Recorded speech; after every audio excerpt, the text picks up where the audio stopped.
Título dessa lição: o avivamento no Antigo Testamento. Amém? Vai dizer aqui a maneira como aconteciam os avivamentos na Bíblia, como a Bíblia descreve no Antigo Testamento. Amém? Texto áureo. Então disse: eis que eu faço um concerto, farei diante de todo o teu povo maravilhas que nunca foram feitas em toda a terra, nem entre gente alguma. Êxodo 34. Verdade prática. A Bíblia revela que Deus responde ao seu povo com muitos avivamentos, como resposta às orações e súplicas. Bem? Leitura bíblica em classe. Eu vou ler uns e vamos ler o seguinte. Diz assim: então o rei convocou e ajuntou todos os anciões de Judá e Jerusalém. E ele subiu à casa do Senhor com todos os homens de Judá e os habitantes de Jerusalém, e os sacerdotes e os levitas e todo o povo, desde o maior até ao menor. E ele leu aos ouvidos deles todas as palavras do livro do concerto que se tinha achado na casa do Senhor. E pôs-se o rei em pé em seu lugar, e fez concerto perante o Senhor, para andar após o Senhor, e para guardar os seus mandamentos, e os seus testemunhos, e os seus estatutos, com todo o seu coração e com toda a sua alma, cumprindo as palavras do concerto que estão escritas naquele livro. E fez estar em pé a todos quantos se acharam em Jerusalém e em Benjamim. E os habitantes de Jerusalém fizeram conforme o concerto de Deus, do Deus de seus pais.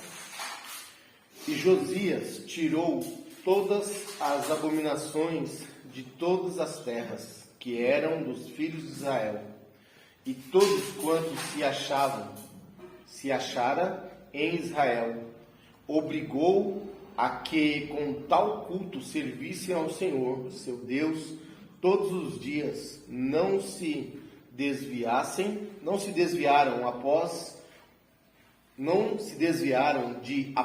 Senhor, Deus de seus pais. Amém? Essa passagem aqui vai falar do último rei que Judá teve, que foi um rei que ele buscou a Deus. Foi o último rei antes de o povo ser levado para Babilônia, o rei Josias. E a gente vai ler aqui dentro da revista, a gente vai falar um pouco mais sobre esse assunto. Mas esse rei, se você pegar o capítulo 34 todo, você vai ver que esse rei aqui, ele começou a reinar muito novo. Ele ainda era praticamente uma criança. Praticamente não, uma criança. E quando ele teve a idade de poder tomar decisões, a primeira coisa que ele fez foi mandar organizar e limpar e reformar o templo, porque o templo estava abandonado. O rei que era antes dele, acho que era Amon, e o antes desse Amon, que era Manassés, que reinou muito tempo, se eu não me engano, 52 anos, foi o pior rei que existiu. E o povo se desviou. Manassés não é Manassés.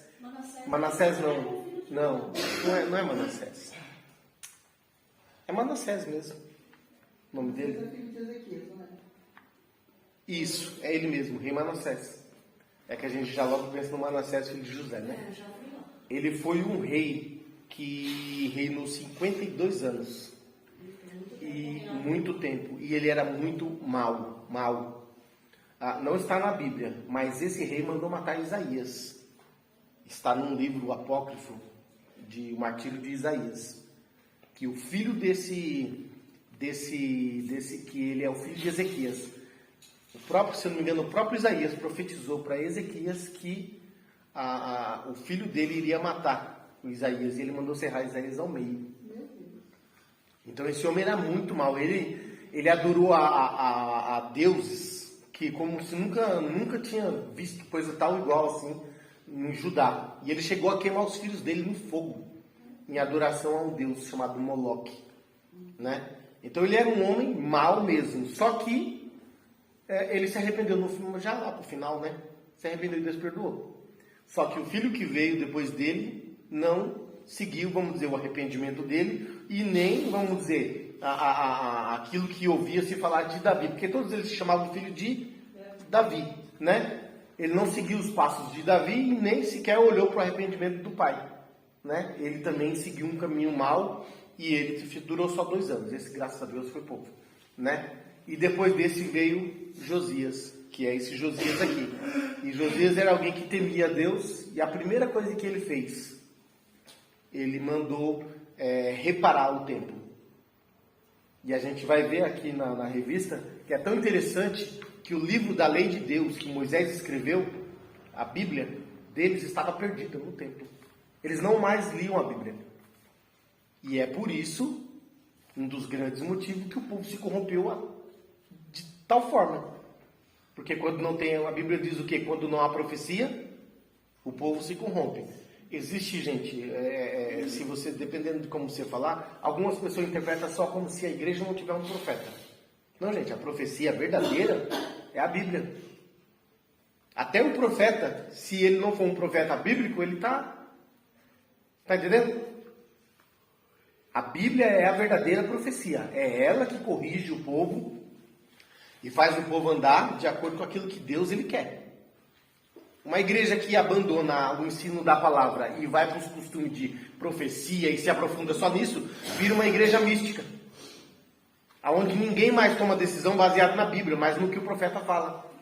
E aonde entra, o inimigo entra fácil. É uma presa fácil para ele entrar e falar o que ele quiser. Quase tem um guru particular. Exatamente. Algumas igrejas existe praticamente isso, um guru particular. A igreja, o pastor da igreja, o irmão da igreja, não compra uma camiseta se não for perguntar para o profeta.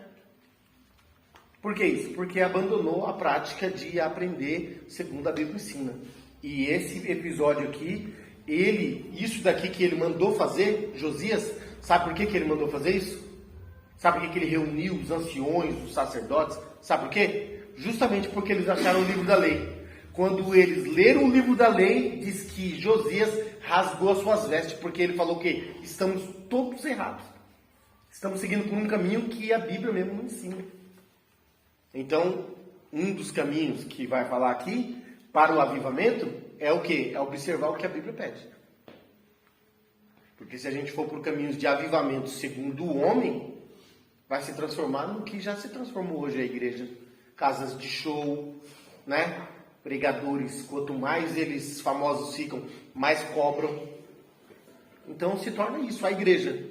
Sendo que o que Deus quer é uma coisa simples. Observe a palavra, faça aquilo que a palavra ensina, e o avivamento ele é natural, não é nada forçado, né? Vamos lá. Introdução. Diz assim: houve momentos em que o povo israelita deixou-se levar por práticas estranhas que provocaram a ira de Deus e a consequente punição da nação. Quando essa situação parecia não ter saída, um homem ou uma mulher de fé levantava-se de maneira, aqui fala de maneira humildade, aqui com certeza é um erro de escrita, de maneira humilde, é o que faz sentido, né? De maneira humilde e quebrantada, buscando a Deus e confessando os pecados do povo. Então o Altíssimo ouvia as orações e enviava do céu um avivamento, como chuva seródia. Registros como esse no Antigo Testamento fundamentaram, né? Isso mesmo, fundamentam o ensino desta lição. Então essa lição vai estar fundamentada em avivamentos que Deus fez segundo a atitude de alguém que se levantou como líder. Dificilmente você vai ver na Bíblia, no Antigo Testamento, ou até mesmo no Novo, um avivamento sendo, vamos dizer, coletivo, todo mundo tomando a decisão. Geralmente, alguém se levantava, chamava o povo, e alguém com, vamos dizer assim, com uma postura de liderança, chamava o povo. Quando o povo orando ali, buscando, e se levantou. Sim. Sempre se levantava alguém para ir diante do povo e expressar o que a Bíblia pedia, não o que o povo estava fazendo. e chamar o povo ao arrependimento. Porque muitas pessoas, irmãos, muitas pessoas querem agradar a Deus, têm o desejo de agradar a Deus e fazem coisas achando que estão agradando a Deus. Por quê? Porque não sabem o que realmente Deus quer que faça. Digamos alguém que, vamos dizer, se converte e vai para um determinado lugar. Chega lá, o povo não gosta muito disso, segundo a Bíblia ensina.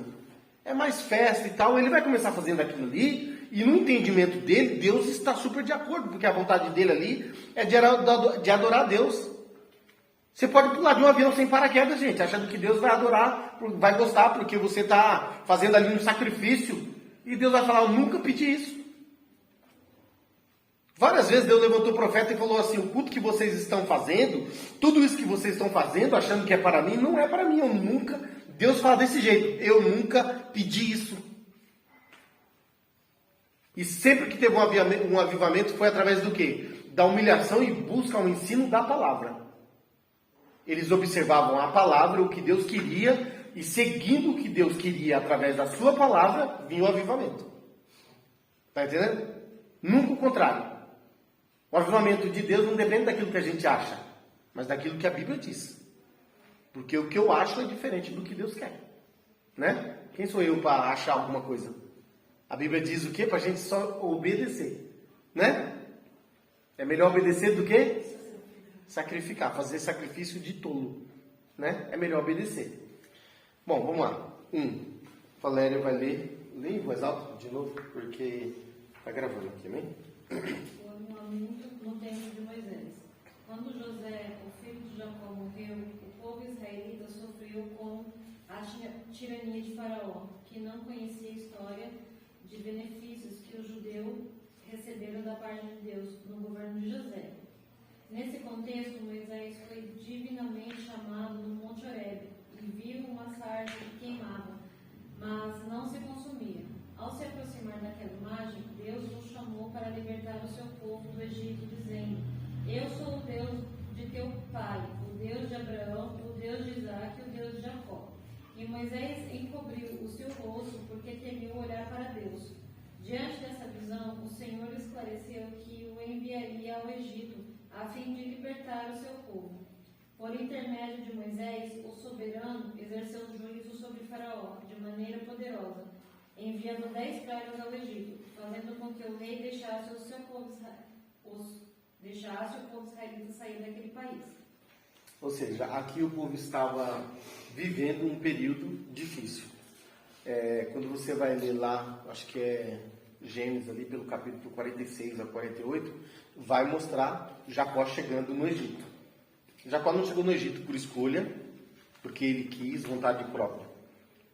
Geralmente, quando a gente vai ler, como a gente está estudando na terça-feira o livro de Gênesis, a gente percebe que a região onde eles habitavam, de tempo em tempo, passava por uma dificuldade de seca, escassez de chuva.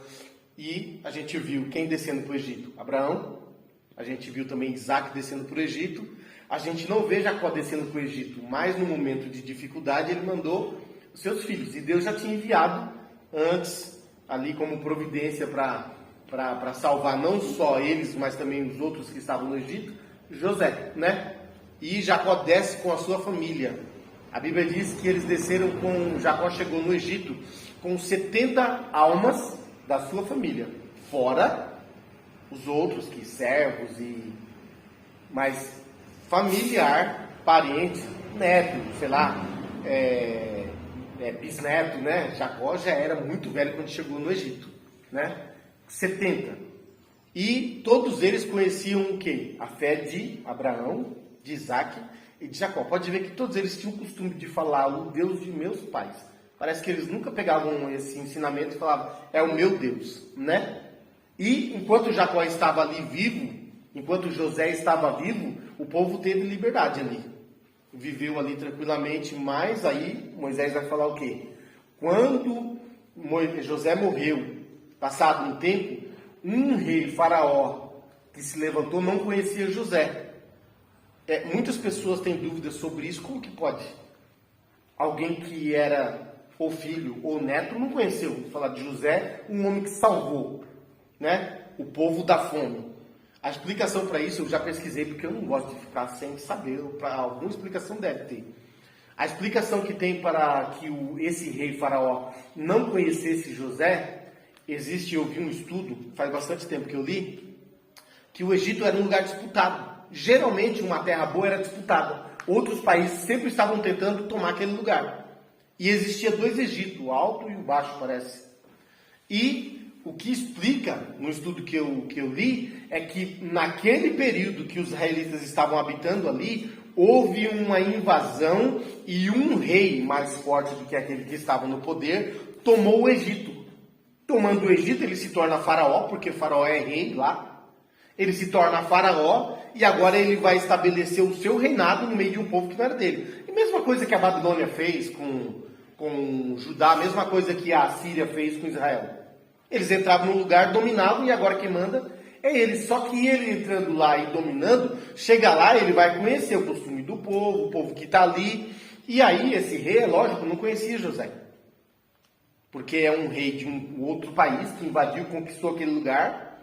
E entrando ali, aí sim, né, faz sentido para mim, aquele rei não conhecia José e vendo o povo hebreu que vivia ali, começou a ficar preocupado. Esse povo é muito grande, porque o povo não parava de crescer. É tipo coelho, né? Cada cajadada saía 5. Né? E aí ele tem a estratégia de quê? De castigar o povo, colocar o povo sob escravidão, para dificultar a vida, talvez assim o povo pare de ter filho. Isso que foi pior. O cara, quando não tem muita coisa para curtir, vai curtir o quê, gente? Não tem TV, não tem nada. O trabalho é uma porcaria. Agora estou fazendo tijolo, né? Imagina só, irmãos, pastor, porque eles eram, quando eles chegaram no Egito, quando eles foram conversar com o faraó perguntou, o que vocês fazem? Eles falaram, somos pastores. E o próprio José falou assim, ó, diz que vocês são pastores. Aí ele vai mandar vocês ficar na cidade de... Eu esqueci o nome da cidade que eles ficaram. Porque os egípcios odeiam pastores. O José dá essa dica para eles. Então eles ficaram num lugar bom, né? Pastores, ou seja, estão num lugar bom, uma terra fértil, boa, vivendo como eles gostam, pastoreando. Agora não, agora eles vão ser o quê? Quando esse faraó fez isso, eles vão ser produtores de tijolos. Para quê? Para construir tudo aquilo que o Egito construía, aquelas coisas enormes. Então a vida dele se tornou mais difícil, mas depois do dia de trabalho o cara chegava em casa e ia fazer filho. Então aumentou ainda mais ainda.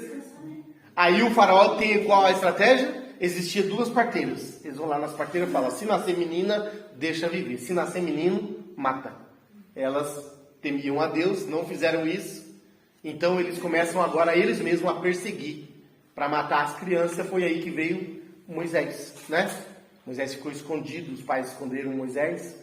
E Deus, com a sua providência, levou Moisés até a casa do próprio faraó, né? Para crescer lá dentro.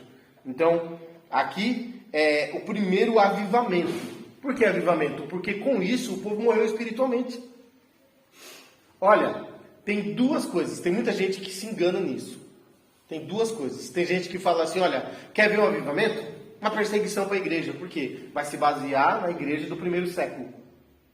A igreja de Cristo no primeiro século. Porque quando há perseguição, a igreja cresce.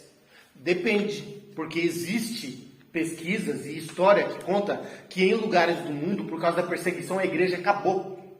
A Europa mesmo extinguiu. Exatamente, a igreja extinguiu, acabou. Tá entendendo? Então não quer dizer que se haver uma perseguição, a igreja vai crescer, não. A igreja pode simplesmente sumir. Tá entendendo? Então aqui no Egito, provavelmente a fé do povo, o que é isso? Deus esqueceu a gente. Eles oravam, porque a Bíblia diz que Deus ouviu o clamor do povo. Né? Gisele, além disso, se você for olhar, eu digo hoje, né? Além de eles estar passando por toda essa dificuldade, eles viviam rodeados de outros deuses. Exatamente.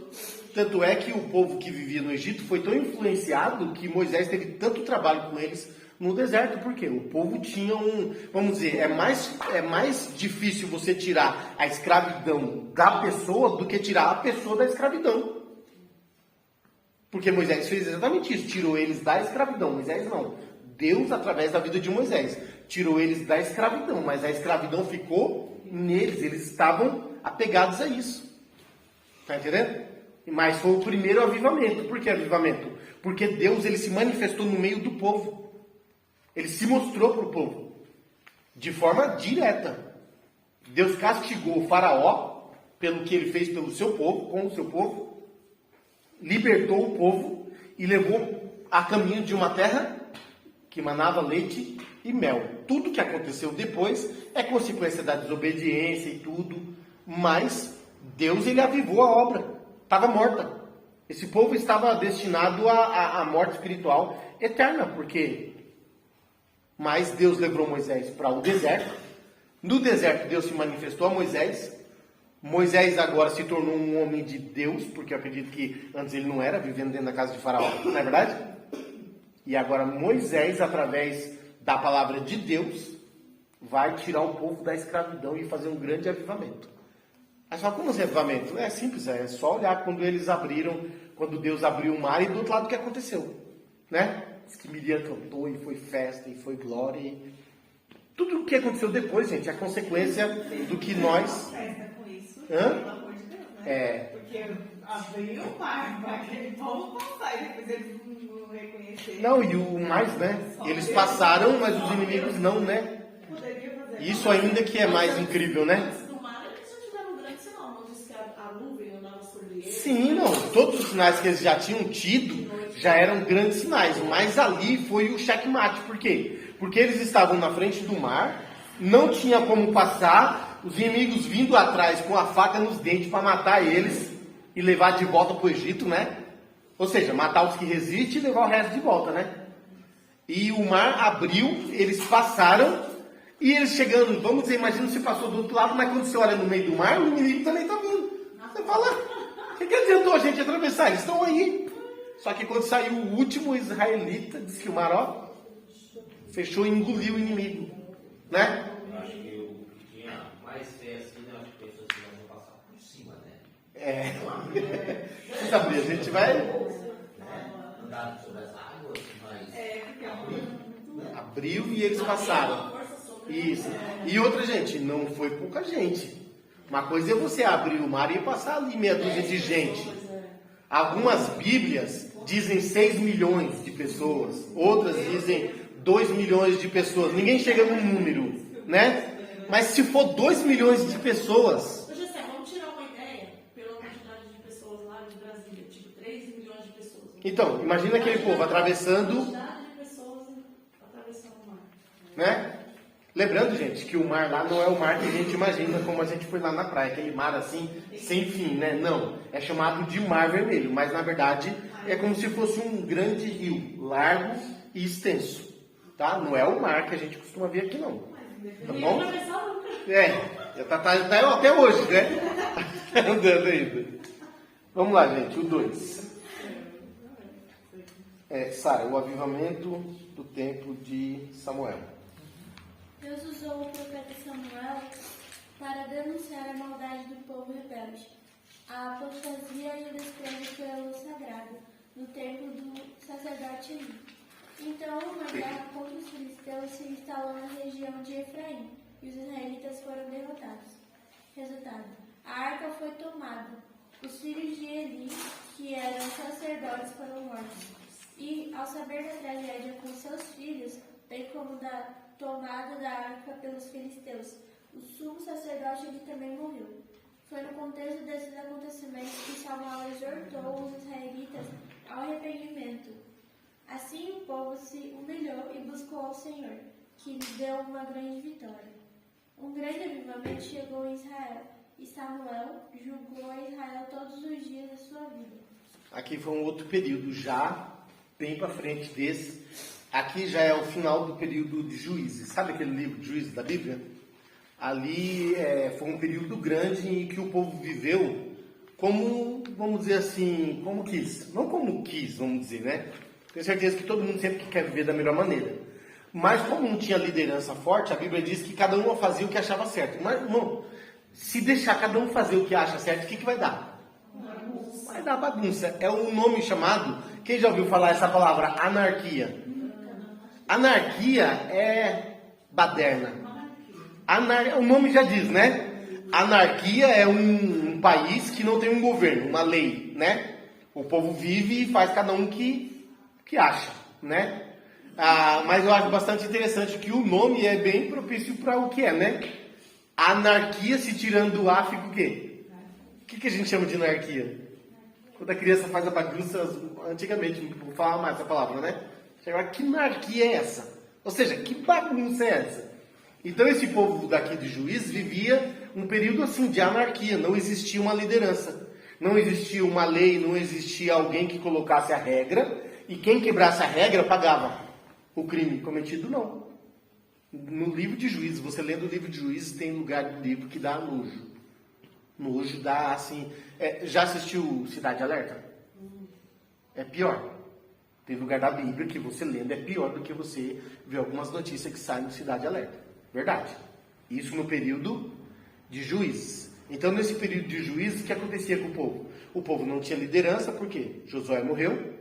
O último líder forte que veio do Egito, primeiro Moisés, depois Josué. Josué morreu e o povo ficou sem liderança, se perdeu, exatamente. Isso, o próprio Josué já tinha dificuldade, né? Josué até chega um dia e fala assim, bom, eu e minha família vamos servir a Deus, e vocês vão fazer o quê? Quer dizer, o povo já estava numa divisão, cada um já querendo debandar para o seu lado, né? Mas Josué morreu e o povo perdeu a liderança. E aí o que acontecia? O povo fazia o que queria, Deus enviava o inimigo, não é que Deus enviava, Deus permitia. Porque enquanto o povo estava obedecendo a Deus, Deus estava com a sua mão estendida, protegendo. O povo desobedecia a Deus, Deus tirava a mão. E os inimigos vinham, entravam e faziam o que queriam. E aí era miséria, era morte, era... E o último período do livro de Juízes é esse período aqui que a gente lê no livro de Samuel. Aí a gente vai ver o quê? Eli foi o último sacerdote, antes de Samuel, né? O último sacerdote de Juízes. E ele era um sacerdote, segundo a Bíblia ensina e a Bíblia mostra, frouxo com a sua casa. Frouxo em que sentido? Ele não tinha pulso firme com os filhos. O filho de sacerdote automaticamente, igual filho de rei, se tornava sacerdote. Só que os filhos de Eli, eles não temiam a Deus. A Bíblia diz que eles faziam coisas terríveis. Não respeitavam nem a Deus nem os homens. E aí Deus envia um profeta.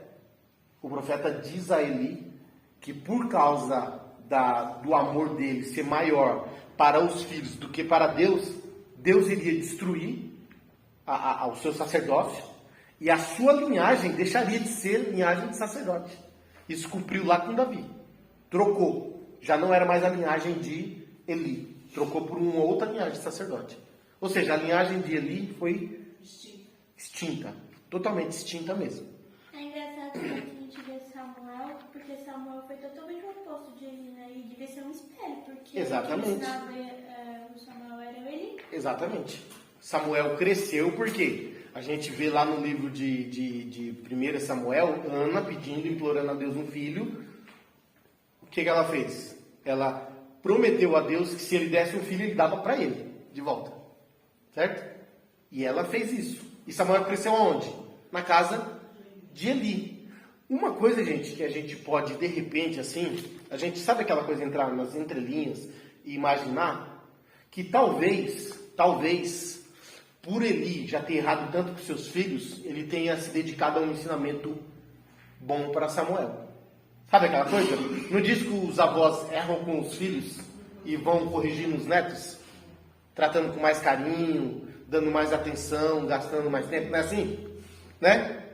Por quê? Porque tem, vamos dizer, o pai quando se torna pai, dependendo da idade, é imaturo, ele trata o filho mal, ele desconta todas as suas... como é que fala aquilo que a gente tem na vida? As nossas frustrações, isso.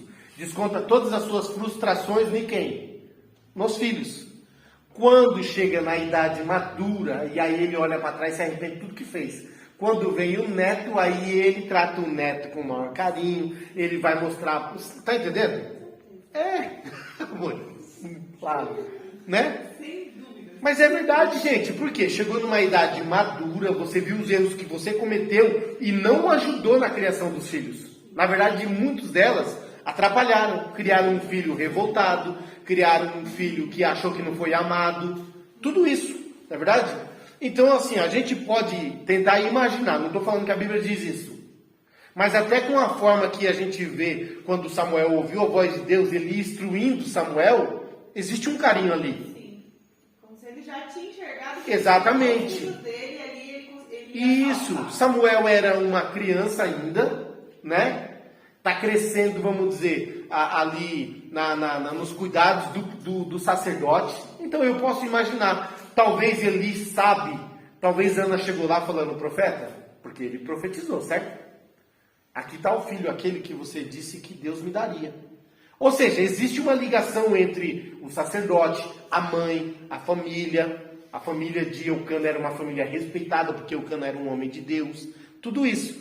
Então a gente pode imaginar, tá? Estou repetindo de novo, não estou falando que a Bíblia diz, mas imaginar que Eli dedicou um pouco mais de tempo ao ensino para Samuel. Porque Samuel, ainda jovem, já demonstrava, vamos dizer assim, um espírito diferente, de temor, de tudo isso. Mas nós poderíamos também criar uma outra linha de imaginação, então, no caso, que Eli teve suas falhas como pai, mas que foi um bom pai, porém os filhos que seguiram o seu próprio caminho. Assim como hoje nós temos pais que criam seus Pais filhos, bons. O próprio Samuel, no futuro, vai ter filhos que não vão seguir seus caminhos. Então, tipo, nós podemos Né? também, não Sim. não uma palavra, mas seguir Sim, também esse- mas o que a gente vai entender aqui, uma das coisas que se torna pesada, é por isso que, gente, ser líder não é coisa fácil. Por que não é fácil? Ser líder é desagradar alguém por aquilo que você acredita, que é certo ou errado.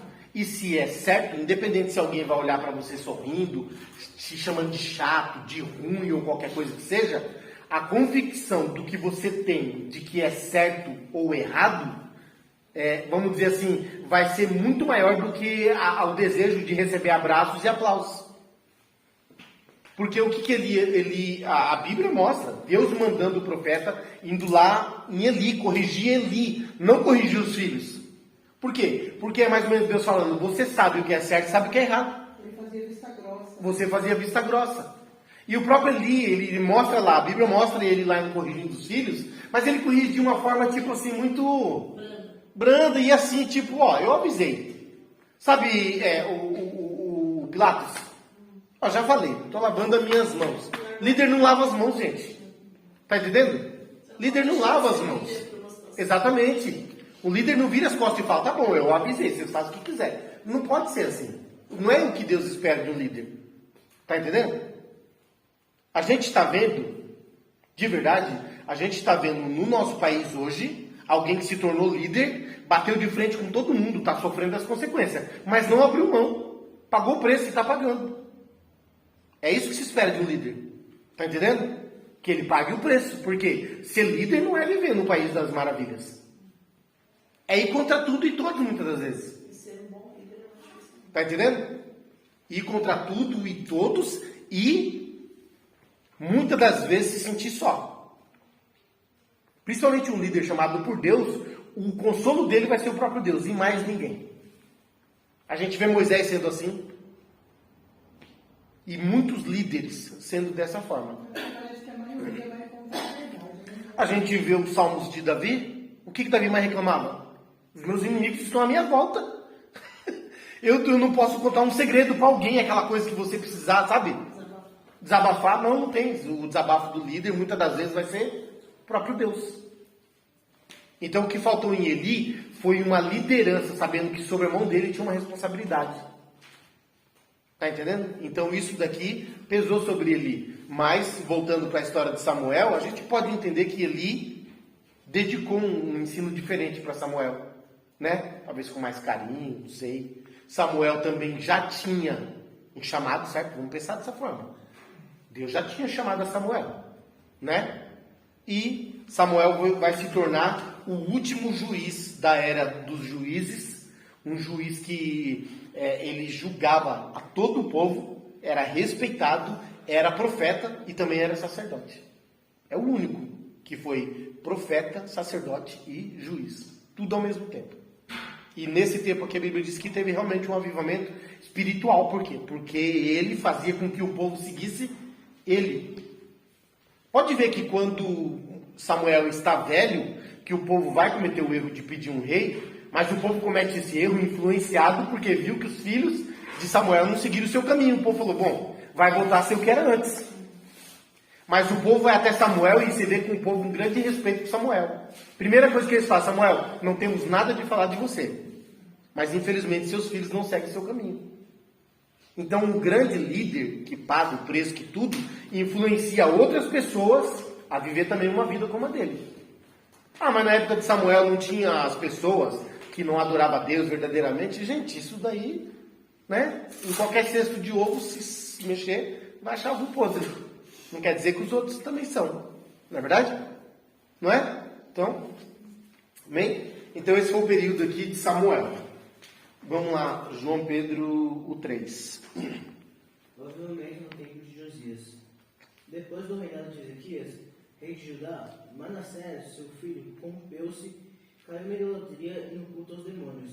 Ergueu altares nos pátios da casa do Senhor, fez passar seus filhos pelo fogo e usou de práticas ocultistas. Como punição, Deus enviou exércitos assírios para o prenderem com cadeias. Entretanto, Manassés se arrependeu. Deus ouviu sua oração e restituiu o reino. Após a morte de Manassés, seu filho Amon reinou em seu lugar. Infelizmente, esse rei não seguiu o exemplo do pai e governou de maneira corrupta. Por isso, seus servos o mataram e o povo declarou Josias rei em seu lugar. Diante desse momento incerto, o rei Josias realizou uma verdadeira reforma espiritual na vida da nação. Ele derrubou altares aos demônios, destruiu imagens e esculturas e estendeu essas medidas saneadoras a outras cidades. Ele mesmo ficou à frente dessas ações para levar o povo de volta aos pés do Senhor. A situação espiritual era tão decadente que até o livro da lei havia se perdido no templo, mas foi achado durante as obras do santuário. Assim o Altíssimo usou a reforma do rei Josias para conduzir o povo a um novo momento espiritual. Aqui é o Josias mesmo da leitura que a gente fez. Ele fez um grande feito num tempo em que o povo estava realmente perdido. Quando ele descobre o livro da lei, que na verdade não foi ele, quando ele se torna rei, ele é novo, é uma criança ainda. Então quando chega numa idade, mais ou menos 11 anos depois dele se tornar rei, o que dá a entender que, vamos dizer, uma criança de 8 anos, ele está sob o tutor geralmente ficava sob o tutor das lideranças, dos anciões, sacerdotes ali, do lado ali. Tinha 8 anos. Se eu não me engano, era 8 anos que ele tinha quando ele começou a reinar. Porque o rei era rei segundo a linhagem, ele não precisava ter idade. Tá entendendo? Tem um rei que ele ficou sobre também os cuidados do sacerdote, se eu não me engano, Joiada. Escondido, porque olha só, para você ver como que misturar com amizade ruim é um perigo, né? Eu não me lembro exatamente, mas foi no período em que Josafá começou a ter muito contato com o rei, aquele rei da Jezabel, o Acabe. E aparentemente ficou uma ligação entre a família. A ligação ficou tão forte ao ponto de casar, misturar. E uma mulher da família de Acabe se casou com um rei da família de Josafá, de Judá. Misturou. O que ela fez? Eu não me lembro se ele morreu. Eu acho que ele morreu.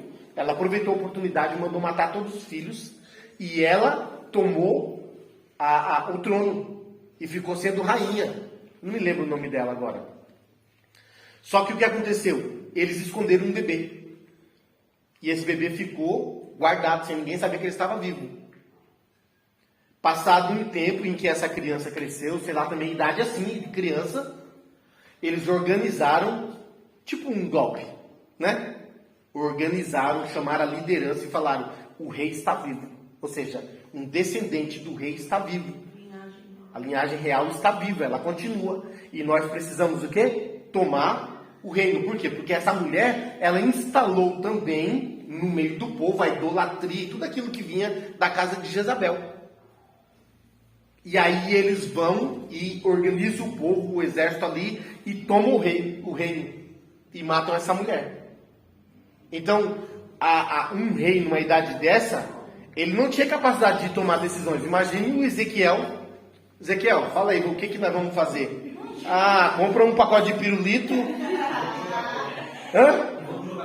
Vamos jogar bola ali. E eu quero nuggets com nuggets pro almoço é as decisões que ele vai tomar, né, gente?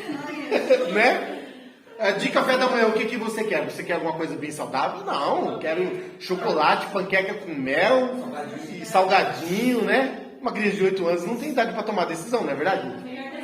Né? Então, o que acontecia? Eles ficavam ali sob o cuidado de tutores, né? Até o momento em que ele pudesse ser colocado no trono. Você vê que Josias, com a idade dessa, senta no trono. Mas, provavelmente, não é ele que toma as decisões. Certo? E aí, mais ou menos 11 anos depois é que vai começar essa reforma no templo. Porque 11 anos depois ele está numa idade, 19 anos já sabe, já está com uma mentalidade mais madura, né? E eles começam ali a reformar o templo, quebrar. Você vê que Manassés... Talvez para a época eles 19 anos, porque hoje um cara de 19 anos não pela graça, né? Ô, galera, não presta. Não dá. Não. Não dá. Na verdade, do jeito que as crianças estão sendo criadas hoje, né? Com 19 anos, às vezes ainda parece uma criança ainda, né? Mas na minha época, com 19 anos, gente, já era homem já, né? Pelo menos eu casei com 19 e já tive que, né? Com 13, 14 já tinha responsabilidade. Responsabilidade, né? Exatamente. E a gente vê aqui que mais ou menos o quê? Vamos dizer 10, 11 anos depois disso, aí ele começa a tomar decisão. Ele começa já a agir como rei. E a primeira coisa que ele vai fazer é o quê? Vamos reformar o templo. E o templo estava abandonado, porque o culto a Deus tinha sido abandonado. Manassés chegou a colocar altares de deuses estranhos dentro do templo. Vocês têm uma ideia de como que foi grave ali a decadência espiritual. Porque se o rei é corrupto, é adorador de imagens, o povo também vai ser. É tipo a gente chegar aqui na igreja e ter aqueles deuses indianos lá. Isso. Né? Imagina chegar na igreja, gente, tem ali um altarzinho ali do Buda. Sangue de Jesus tem poder. Mas as pessoas estranham de início, mas depois não. Depois acha que aquilo é normal, porque não tem a leitura da palavra de Deus mais. Se o rei falar que aquilo é o que Deus quer, o povo vai fazer, né? E aqui o avivamento foi esse. O que Josias fez? Ele rasgou as suas vestes, em sinal de humilhação. Ele mandou ir até uma profeta chamada Uda e perguntar o que Deus queria que fizesse. Só que a palavra dela foi pesada, dizendo que Josias pediu para ir consultar a Deus. E eles foram até uma profetisa chamada Uda, da época deles. Escuto falar que tem profeta, mas... Não, profetiza Uda. E ela, só que ela dá uma palavra dizendo que Deus está virado com esse povo e que Deus iria castigar. E tem coisa, gente, que a gente não vai conseguir evitar. Se Deus decretou lá na frente castigar, Ele vai castigar lá. A próxima geração que abandonar Ele vai pagar o preço. É mais ou menos isso que eu entendo na Bíblia. Porque é isso que a gente vê. Essa geração não vai entrar. Exatamente. A gente vê mais ou menos assim. Deus ele vai julgar o pecado do povo. Tá, mas e se nós agora a gente se arrepender e se humilhar? Deus ele vai perdoar. Nós vamos viver um período de avivamento. Se a próxima geração que vier não vier com o coração quebrantado e também de humilhação, Deus castiga nessa. Porque é o que a gente entende. Essa profetisa, Uda, ela falou que iria acontecer no futuro. Mesmo assim, Josias fez o quê? Ele se humilhou. Trouxe o povo ao arrependimento. E não foi no período de Josias que veio acontecer isso. Foi depois. Está entendendo? Tem um rei, Ezequias. Ele falou algo na Bíblia que aquilo me deixou assim, quando eu vi, falei, meu Deus, que coisa estranha essa atitude dele. Que eu acho até errada, no meu ponto de vista. Ezequias, rei, tinha aquele negócio de visitar outros reinos, fazer aliança, tudo isso, né? Foi até por isso que Deus enviou o rei da Síria na porta de Jerusalém. Para mostrar para o rei Ezequias que quem cuidava do reino era Deus. Não as alianças que ele fazia com os inimigos. Com os inimigos, né? Ele estava confiando Confiando nos reinos vizinhos, né? E Ezequias veio o povo todo da Babilônia. A Babilônia não era uma potência naquela época. Não era uma potência. A potência daquela época era a Síria, que era um país ali das proximidades também de Babilônia. E veio os reis ali, os importantes da Babilônia, e Ezequias saiu mostrando o reino de Judá, e mostrando as riquezas e tudo e tal, e aí o povo foi embora, veio Isaías. Chegou para Ezequias e falou assim: Ezequias, quem era este povo que estava aqui? Ah, era o povo que veio lá da Babilônia, lá do norte lá. Mas eles vieram fazer o quê? Não, eles vieram aqui para ver o nosso reino. E o que você mostrou para ele? Ezequias responde desse jeito: tudo que nós temos eu mostrei para eles, nada eu deixei de mostrar. Todas as nossas riquezas, tudo eles viram. Aí Isaías fala assim: esse povo, eles vão vir aqui e eles vão levar tudo que tem aqui para lá. Aí Ezequias fica com temor ali, fica naquele medo, aquele choque. Aí ele pergunta para Isaías: mas quando isso? Não, vai ser nas próximas gerações. A resposta de Ezequias que me assusta. Ele fala: ai, graças a Deus, então não é na minha. É dos filhos, né? E foi exatamente o que aconteceu. Vou ficar de boa, o próximo que se vire. Tá entendendo? É estranho isso daí. Mas o que eu entendo? Eu entendo que Deus reserva para a geração futura que vai cair no pecado e vai abandonar a Deus. Eu entendo mais ou menos isso. Porque você vê Ezequias ainda no seu período, ainda vivendo ainda, tranquilamente, Deus guardando Jerusalém, guardando Judá. Ainda que eles sofriam muitas invasões, os assírios invadiam, tomavam cidades e tal, mas o reino estava ali, firme. Manassés ainda foi um rei muito forte, tanto é que reinou tanto tempo. Josias ainda segurou o reinado ainda, e isso veio depois de Josias acontecer, que foi lá na época ali que Jeremias começa a profetizar, que teve 3 reis ainda. Reis vassalos, mas reis vassalos é rei que já não manda em mais nada, né? O rei invadiu e deixa eles no trono lá, né? Mas ainda continua ainda, mais 3 reis, até simplesmente destruir tudo. Mas no período de Josias, que é o período desse avivamento, Josias ele causa um avivamento. Com a sua liderança, ele foi o primeiro a tomar uma postura. E Josias ele foi um homem tão assim, tão firme, que ele cumpriu uma profecia lá do início, quando o primeiro rei do reino de Israel, que foi dividido, cometeu os pecados de idolatria. Jeroboão, lembra? Vocês já ouviram a história de Jeroboão, que levantou um altar, ele se tornou rei das 10 tribos, levantou o altar para o povo não subir até Jerusalém, né? Então ele levantou o altar ali, Deus manda um profeta lá de Judá, e aquele profeta que vai morrer por um leão. E o profeta chega lá e amaldiçoa o altar. O altar se fende. Jeroboão vai e estende a mão ali.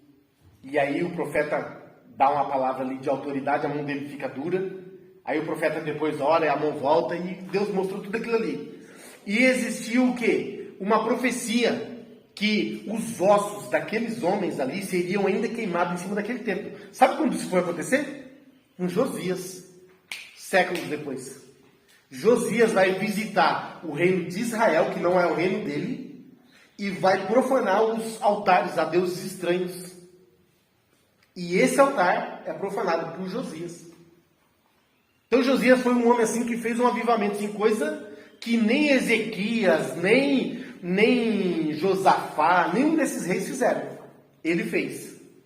Aí isso nos mostra algo muito importante, né? E muito interessante.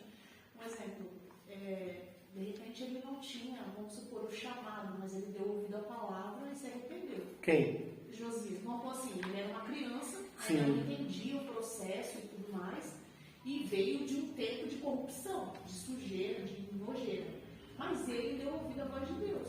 O que mostra que, independente de quem você seja, na família que você nasceu, se você der ouvido à voz do Senhor, Deus aqui a gente pode até entender que como eles eram, como esses reis que vieram muito criança, estavam sob o tutor, creio eu que Deus preparou um melhor tutor para estar do lado para orientar. Porque nesse caso aí, da mulher que matou os filhos e tudo, o rei que era criança também estava sob o tutor de um sacerdote que era um homem de Deus. Enquanto aquele homem esteve do lado dele, as decisões dele foram as melhores. Também teve reconstrução do templo, reforma, também, mesma coisa. E quando esse sacerdote morreu, a gente começa a perceber que as atitudes dele começam a ser um pouco diferentes. Então, uma boa liderança também depende de bons conselheiros, pessoas de Deus do lado. Porque uma pessoa para tomar decisão sozinha não tem ninguém para contrapor. Então, se a decisão dele for ruim, ninguém vai chegar e falar, não, é ruim essa decisão. E mesmo que ele esteja com boa intenção, tem um ditado que diz que de boa intenção o inferno está cheio. Davi tinha Aitofel, né? Que era um conselheiro. Tinha alguns conselheiros dele. Davi tinha bastante conselheiros, mas né? ele estava muito. Não me lembro. Aitofel é tanto que quando Davi foge, que aquele filho dele, o Absalão toma o trono, Aitofel fica, entendeu? E aí o filho acha que Aitofel já está velho, ultrapassado, vai ouvir os conselhos dos novos, entendeu? Não. Não. Aitofel. Aí Aitofel se mata porque foi rejeitado por Absalão. Absalão preferiu ouvir os conselhos dos jovens. Não daquele que era conselheiro do pai. Entendi. É porque Davi fugiu, né? Davi fugiu, teve que fugir. Sim. Entendeu? No palácio ficou Aitofel e ficou... E aí ele não quis ouvir E aí o Absalão pedia conselho para Aitofel, entendeu? Só que o que dá a entender assim na história é que Aitofel, quando dava conselho para Absalão se estrepar. Na verdade, tipo, tentando ali, vamos dizer, como é que fala? Induzir a queda. Isso. E induzir Salomão a queda. Porque ele estava ali quase que ainda trabalhando com Davi, né? Exatamente. Bom, Um infiltrado. Infiltrado, exatamente. Vamos lá, agora é o 2, né? Vamos por um. Confissão de pecados e retorno à palavra de Deus. O chamado de Neemias.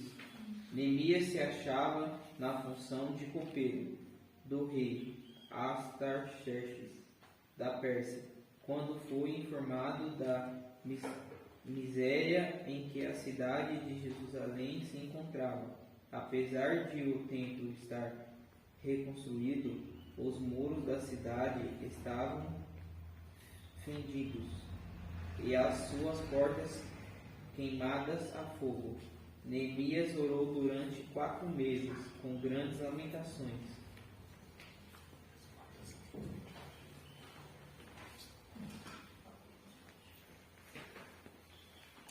Abrir aquelas portas ali, porque tá quente aqui, né?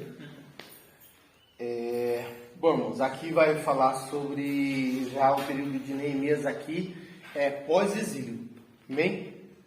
O último avivamento que teve antes do exílio da Babilônia foi com Josias. Depois disso, vai ter o avivamento através de... Primeiro, eu creio assim, né? Primeiro, vamos falar do período ali em que, vamos dizer, Daniel orou pedindo a Deus que se lembrasse que chegou o tempo, e Deus logo levanta quem? O rei da Pérsia, e liberta o povo. Ali já é um grande avivamento, né?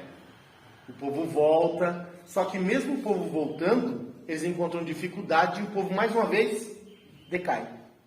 Porque a gente vai ver que quando o rei da Pérsia, o Ciro, ordenou que o povo voltasse, reconstruísse o templo, ele mandou de volta utensílios do templo para adoração e tudo. A gente vai ver que quando eles chegam lá, a primeira coisa que eles fazem, vão lá e fundamentam o altar, né? Eles colocam as bases do altar ali e já sacrificam.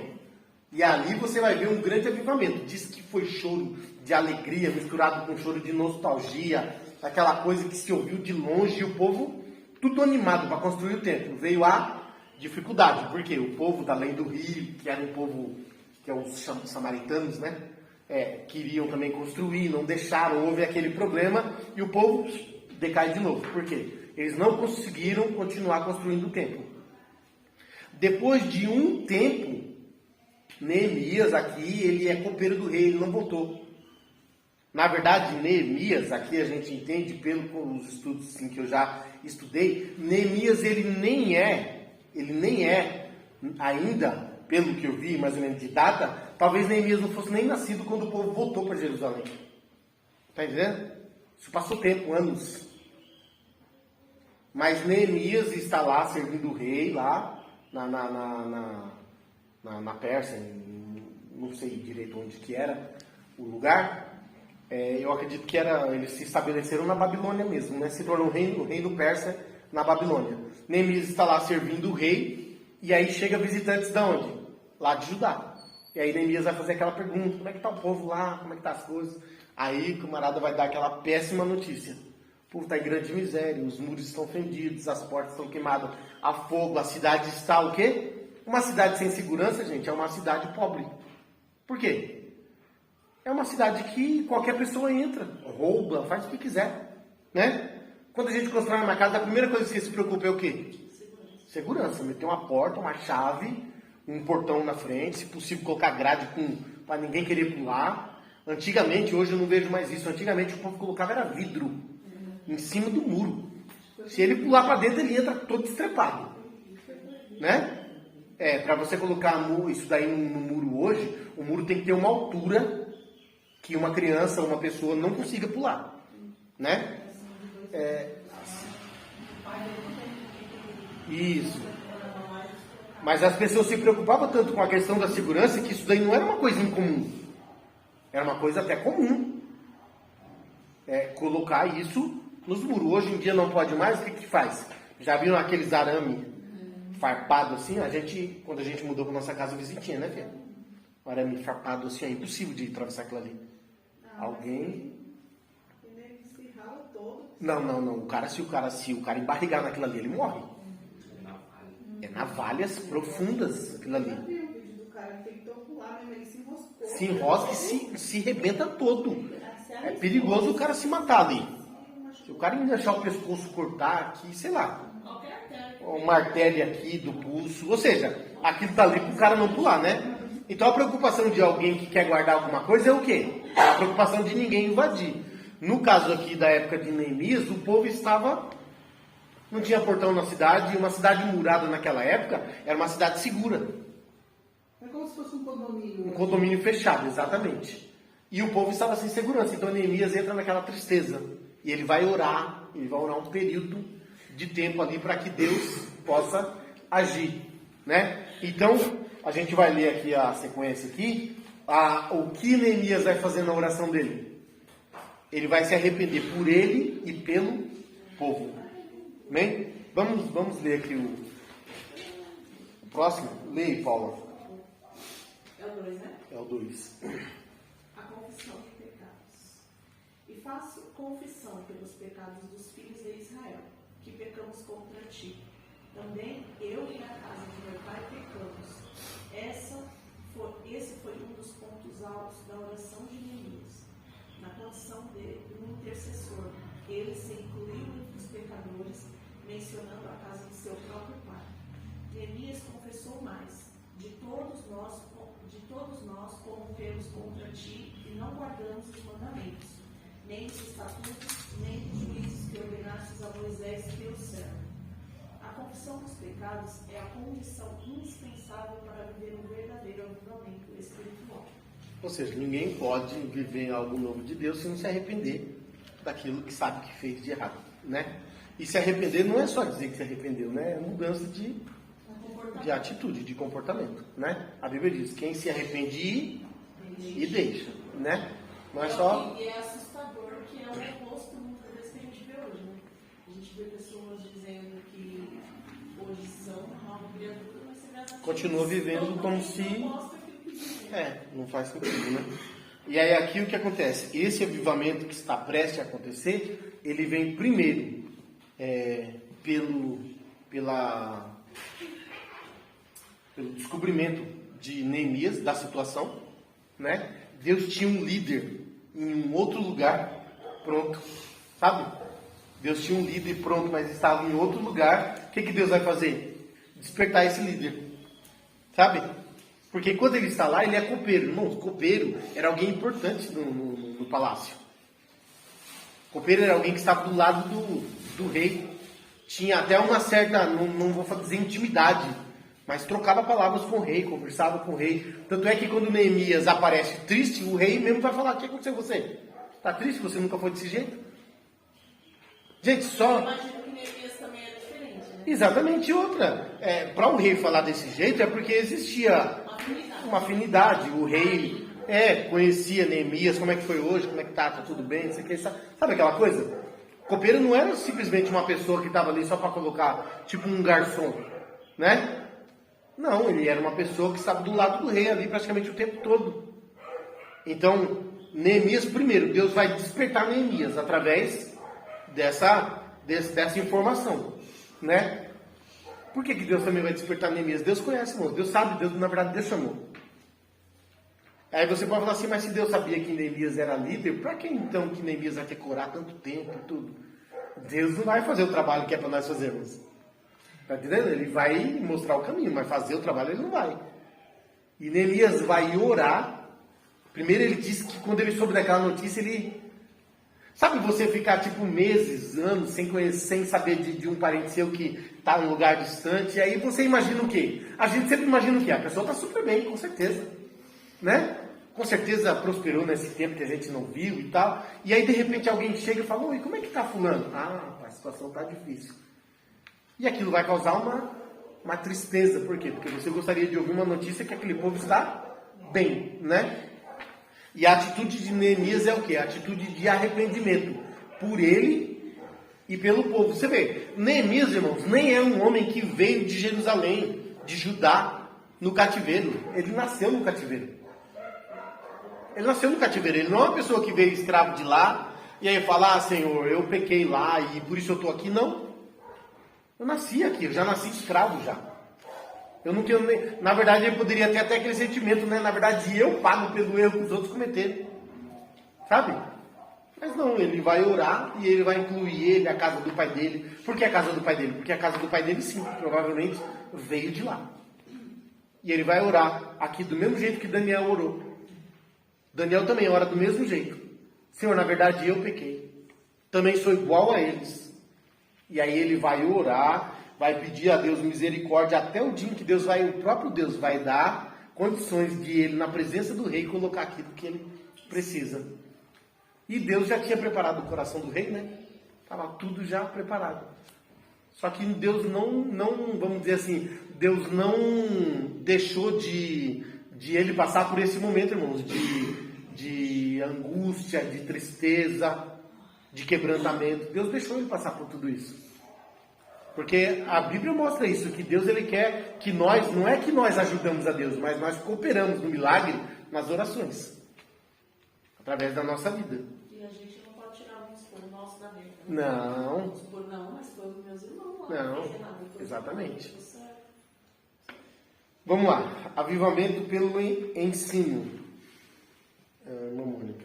No tempo de Neemias, o ensino da palavra de Deus foi uma marca que procedeu o avivamento. Neemias mandou que fosse lida a palavra de modo didático, pausadamente, para que o povo entendesse o que Deus requeria de suas vidas naquele momento crucial para a história judaica.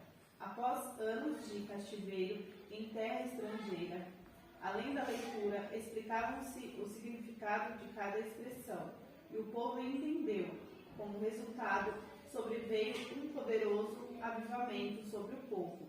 Houve quebrantamento verdadeiro, alegria e festas ali, na praça principal, diante da Porta das Águas. Iniciou-se um poderoso avivamento na história de Jerusalém pós-exílio. Neemias foi mandado para Jerusalém para ajudar pelo mesmo rei que ele servia. Neemias foi com guarda, foi bem equipado, com verba, chegou lá, ele analisou primeiro, a Bíblia diz que ele saiu de noite, ele analisou todo o muro da cidade, a situação da cidade, depois reuniu os mais importantes, os líderes, e ele tem um plano para fazer aqui nesse lugar. E uma das coisas que ele fez foi isso. Gente, não tem como você convencer uma igreja a entrar por um caminho de avivamento se ela não entrar pelo caminho do ensino da palavra. Se você não sabe o que Deus quer, como é que você vai fazer alguma coisa certa? Como é que você pode obedecer a lei se você não sabe qual é que é a lei? E é interessante o jeito que ele fala aqui. Neemias mandou ler pausadamente e explicar coisas que não estavam muito claro. Você já viu algumas pessoas às vezes vai pregar e você percebe que a pessoa não estudou nada daquilo que ele está falando. Quando chega em determinado momento que é alguma coisa difícil, ele prefere pular aquilo. Ou fala alguma coisa que você olha e fala assim, bom, essa daí eu não engoli não, eu vou pesquisar depois para saber se é isso mesmo. Ou então ele leu uma coisa para outra. Então... porque ele entendeu totalmente. Não, e a dificuldade existe o quê, gente? Ó, existe hoje Bíblias de várias traduções. Existe a NVI, que é uma Bíblia que tem uma tradução mais esclarecida, mas mesmo assim ainda existem coisas na NVI que você ainda vai ficar com alguma dúvida. E existe uma Bíblia que é na linguagem de hoje, só não fala mano, né? Mas é muito claro, é como se a gente estivesse conversando aqui. Ou seja, para a pessoa não ter dúvida daquilo que está sendo pedido, ela vai ter que buscar naquela tradução palavras que são usadas hoje. NVT, né? É igual a gente conversando. Uma vez eu estava no culto e alguém estava ministrando. E não tem nenhum problema, gente, da gente olhar e falar assim, irmãos, eu já fiz isso aqui na igreja. Essa palavra, irmãos, eu ia pesquisar e eu marquei, mas eu não pesquisei. Alguém pega aí, por favor, e vai. Pastor José Elcio, do Ministério de Madureira, ele tem o nosso irmão Anatoly, que o Anatoly no culto tem um dicionário. É o guru dele, ele chama, né? É o meu Google, né? Guru, né? É o Google, exatamente. O Anatoly tem na igreja, lá do lado, o Anatoly fica lá, pronto, com um dicionário, porque, gente, a gente vai ministrar, a gente estudou e tudo, mas às vezes fica uma palavra, alguma coisa, você deixou para pesquisar depois, não pesquisei, essa palavra vai fazer todo sentido naquilo tudo. E aí você pega essa palavra e deixa ela para lá? Não pode. E é muito simples, gente, essa palavra aqui, eu não sei o que quer dizer. Irmão, tem aí, por favor, busca no tradutor para mim. Porque a gente precisa entender as coisas, não adianta você passar por cima daquilo ali como se... E uma vez alguém estava ministrando e a pessoa passou por essa leitura em que Paulo ensinando, e ele diz que a pessoa, ela é engodada pelas suas próprias concupiscências. Pronto. Já entendeu o que quer dizer isso? Engodado não engano. Hoje a gente sabe. Não, mas peraí, não é pra você responder, Paulo. Relaxa. Calma. Se a pessoa fala para você, irmão, você foi engodado pela sua própria concupiscência, você vai falar, meu Deus do céu, será que eu comi demais? Será que eu comi demais? Né? Primeiro, o que é engodo? O engodado. E o que é concupiscência? Gente, são duas palavras que elas fazem sentido, se você entender o que elas querem dizer. É o que Neemias fez, olha, lê pausadamente. E aquilo que a gente perceber que não é uma linguagem que o povo está usando hoje, por quê? O povo voltou do exílio, falando uma língua já que não era a língua como eles saíram falando. Porque eles voltaram falando do aramaico, né? Eles foram falando uma língua e voltaram falando outra. Por quê? Eles se misturaram no meio de um povo e viveram lá uma geração toda. Está voltando de lá uma geração nova, misturado com a geração antiga, porque diz que voltou homens que saíram, que eram aqueles que choravam, por quê? Porque lembram de como que era o templo e está vendo só as ruínas, e dos novos que voltaram, que nasceram lá, que estão vendo aquilo ali que nunca viram, só ouviam falar. Então, a palavra que está sendo lida, às vezes eles não conhecem, ou não sabem exatamente o que quer dizer. O que Neemias falou? Lê pausadamente, e aquilo que for de difícil interpretação, vai aqui mostrar e ensinar para o povo o que quer dizer isso. Só faz sentido assim, gente. Imagine um professor de matemática, escrevendo lá, aí ele faz uma figura que quer dizer algo que você sabe, mas aquela figura é diferente. Se você não perguntar, você vai tomar bomba nessa prova. Porque você sabe fazer, mas não sabe o que aquilo quer dizer. Uma bolinha para ele pode ser um X. Um X para ele pode ser um Y para você. Desde que você entenda a figura, o que ela quer dizer, ele pode colocar ali um macaquinho desenhado. Não importa. Você sabe o que aquilo quer dizer. E aí eu pergunto de novo aqui, o que é engodado pela própria concupiscência? É o quê? É enganado pelos seus próprios desejos pecaminosos. Então, fica mais prático ouvir essa versão. Exatamente, mas a Bíblia Almeida, ela traz essa tradução. Engodado pela sua própria concupiscência. Tá entendendo? Aí o que acontece? A pessoa não sabia na hora o que ele deduziu.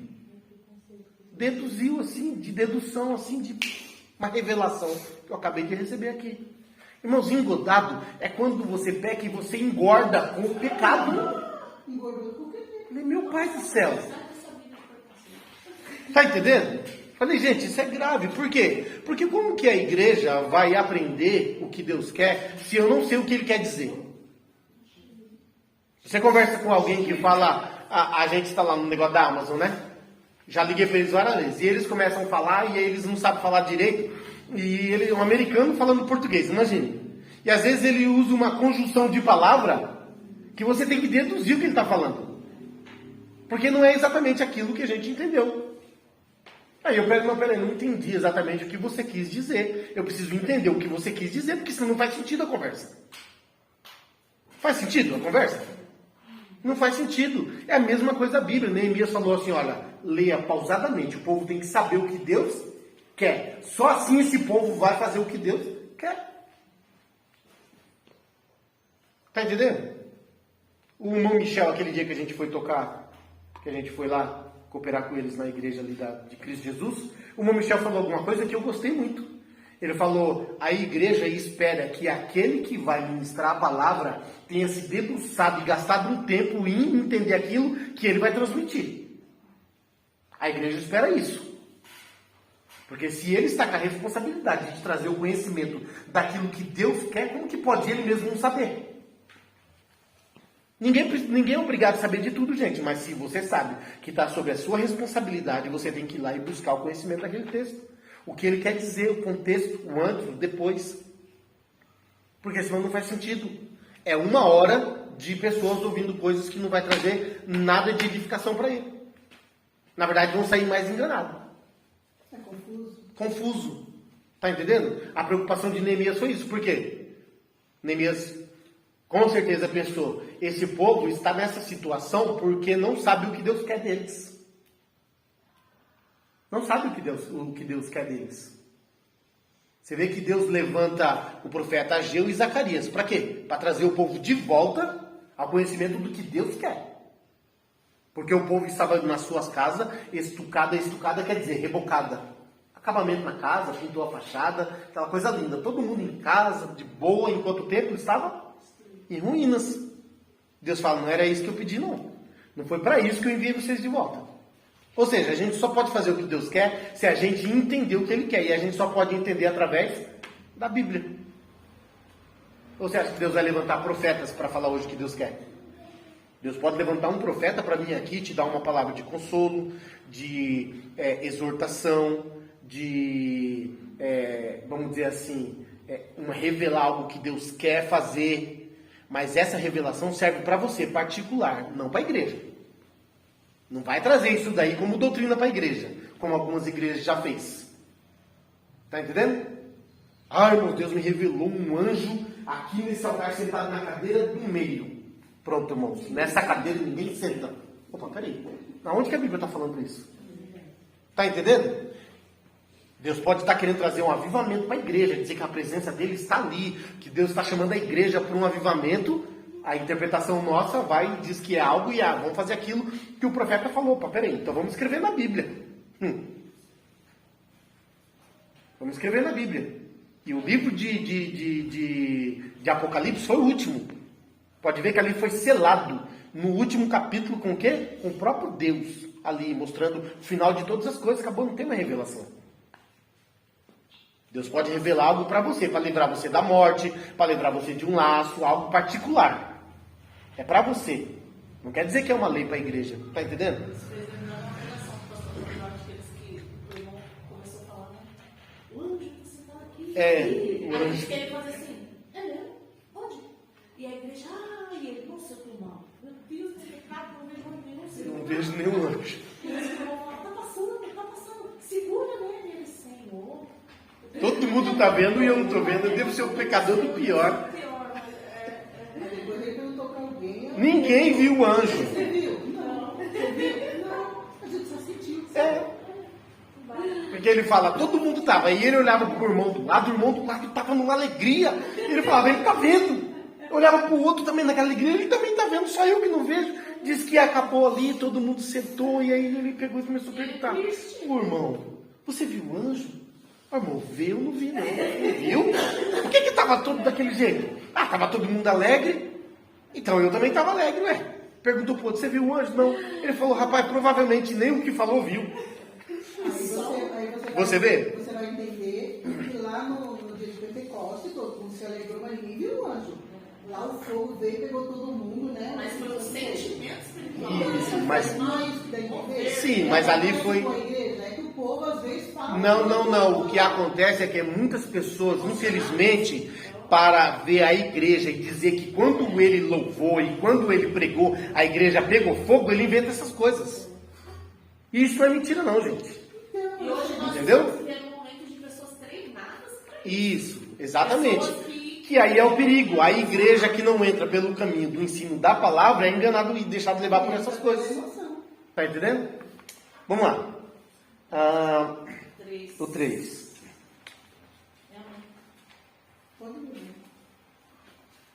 O avivamento e a palavra de Deus. A palavra de Deus corrige. No Novo Testamento há um padrão de culto a Deus de decência e ordem, como diz o apóstolo Paulo.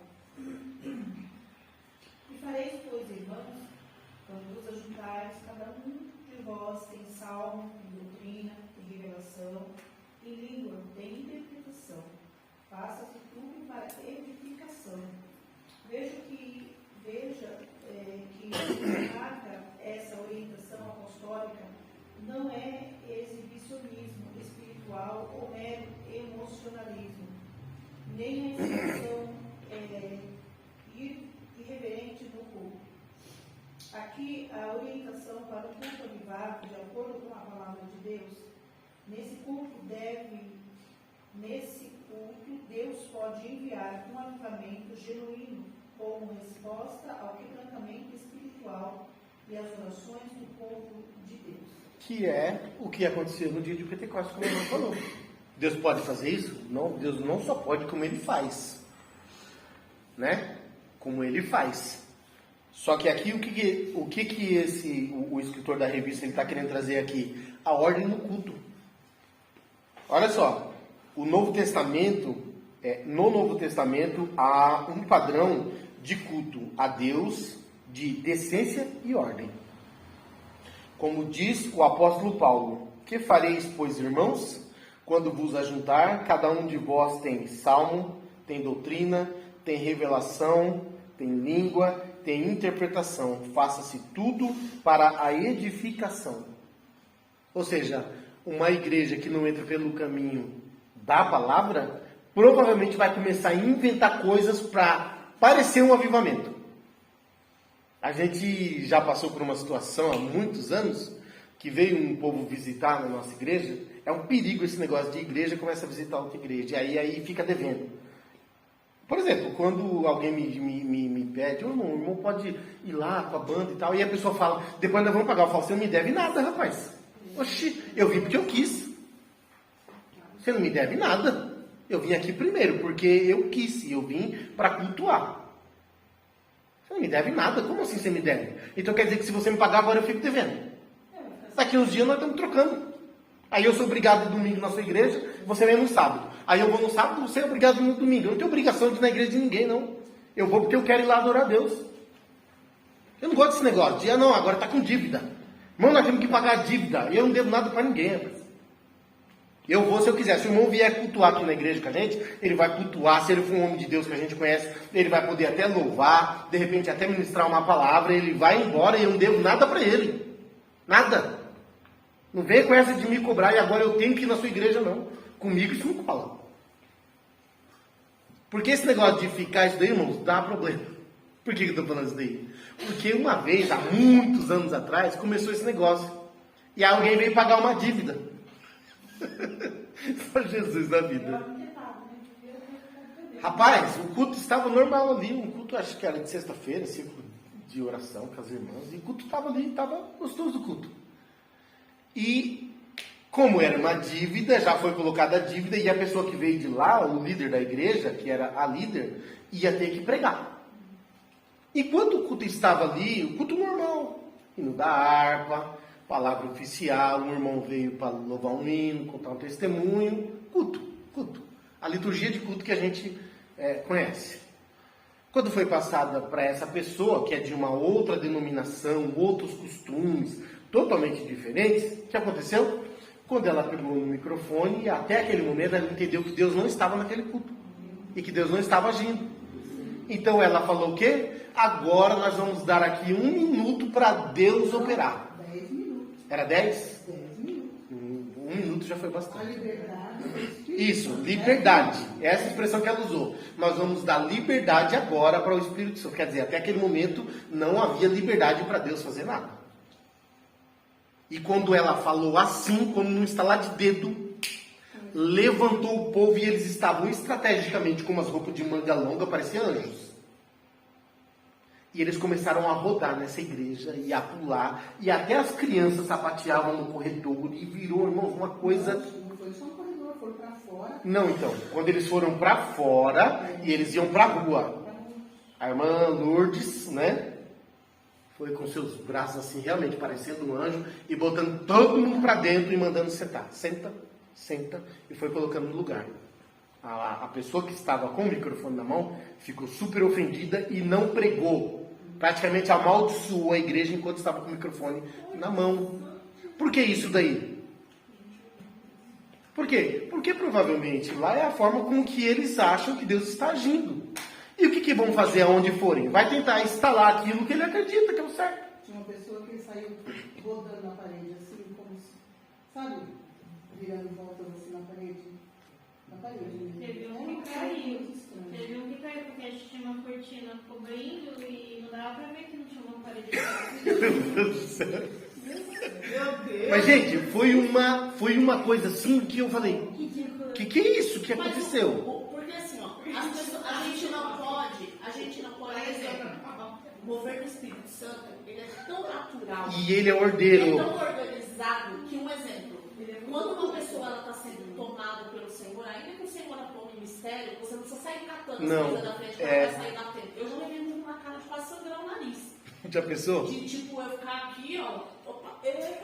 Por quê? Porque a pessoa tá ali, tá. Então, eu já vi. Teve uma perigo. dia que eu fui no acampamento da fé, nos Atos, que é enorme. E o irmão que estava ministrando era uma bênção, mas trouxe uma palavra poderosa. E por um determinado momento, o Espírito Santo, ele não falou nada. Na palavra, o Senhor tomou a igreja mesmo, uma coisa linda de você ver. As pessoas choravam pela palavra. E ele foi tomado. Ele saiu do altar. E lá eles tinham o hábito de deixar a luz meio termo, era, né, muito acesa, claro. Luz mais apagada. Mais apagada. Ele saiu do altar, tomado por Deus. Ele deu a volta na igreja, ele não bateu em ninguém. Os obreiros ficavam no meio dos corredores. Ele não bateu em ninguém. Os obreiros saíram correndo atrás dele para, tipo, segurar e tal. Ele saiu, ele voltou e ficou no mesmo lugar. Eu olhei aquilo e falei, gente, e aonde ele passava, era muito incrível, né? Você sentia, parece que passava aquele vento assim, era um mover do Espírito Santo mesmo. Tanto que eu saí, quando eu voltei, eu falei, gente, a gente veio no caminho conversando. O pessoal falou, gente, vocês viram que ele não bateu em ninguém? Ele não tocou em ninguém, não bateu. E tinha colunas na igreja toda. E o pessoal ficou maravilhado, porque assim, ele andou de olho fechado, ele não abriu o olho. Ele saiu de olho fechado, deu a volta todinha na igreja e voltou e parou em cima do altar, sem ajuda de ninguém. Então, tipo assim, você vê que quando é o mover do Espírito De Santo, Deus. é diferente. Exatamente. Fala, você. Já vi aqui, e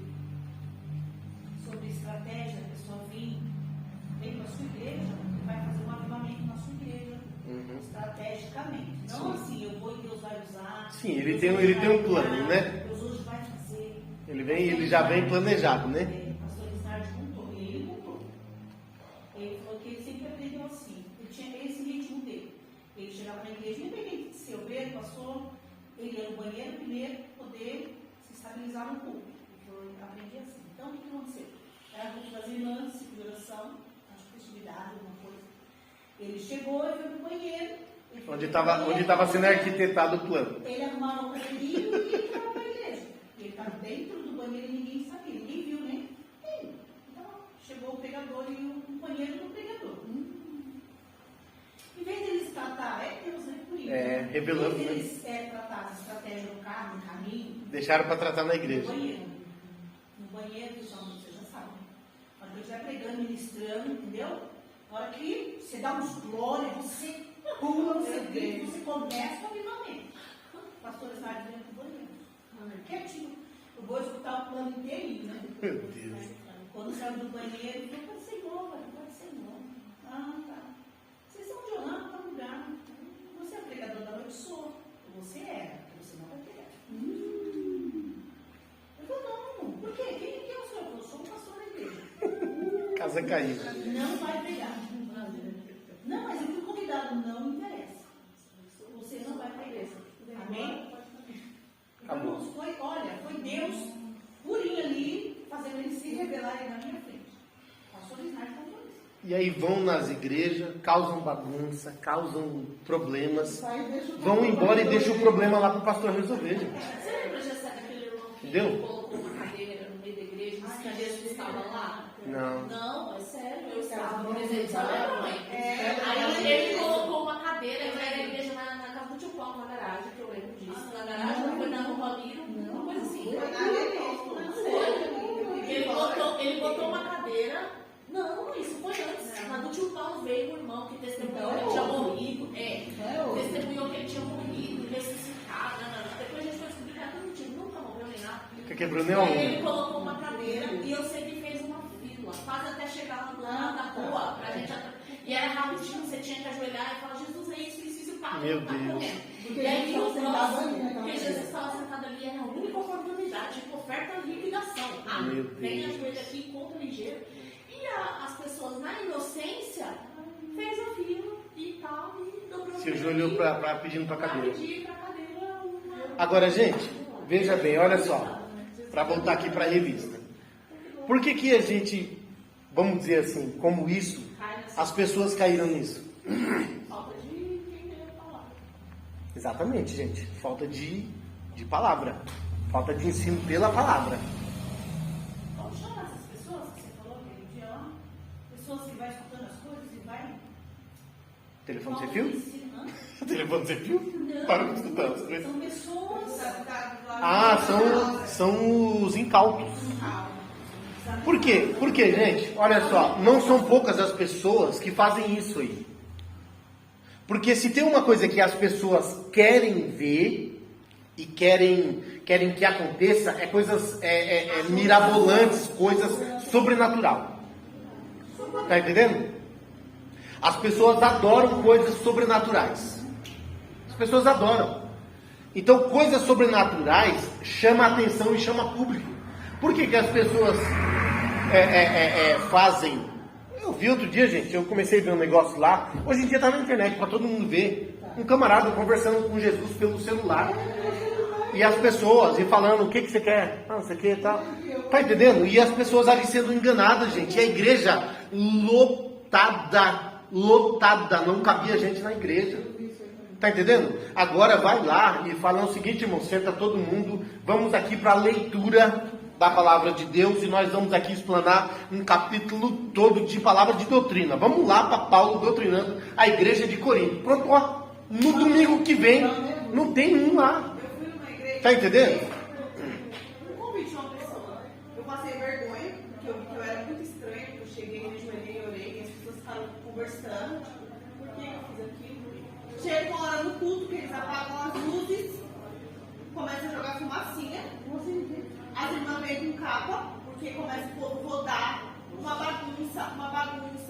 A pregação foi, acho que 1h30 sobre o dízimo.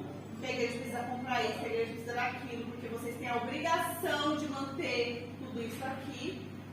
Uma loucura. Eu saí dali, eu falei, Senhor, me perdoa, mas eu não quero mais voltar aqui não sei que o Senhor mande, porque isso aqui não é para mim. Eles não cantam hinos, não tem oportunidade. Nada. Tem um horário. Agora, esse povo, gente, está destinado a viver uma vida à parte de Deus.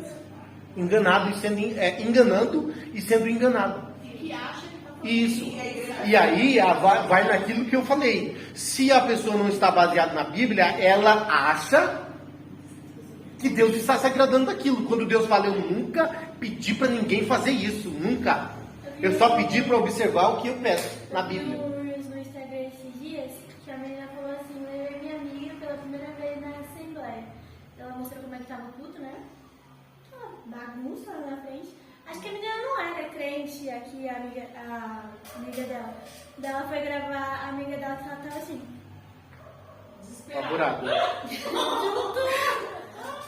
Paulo mesmo, olha só, o que Paulo fala? Gente, os irmãos lá. Gente, se entrar alguém que nunca foi numa igreja, Paulo fala isso. Eu acho que é no livro de Coríntios, porque Coríntios foi uma igreja difícil de ser doutrinada.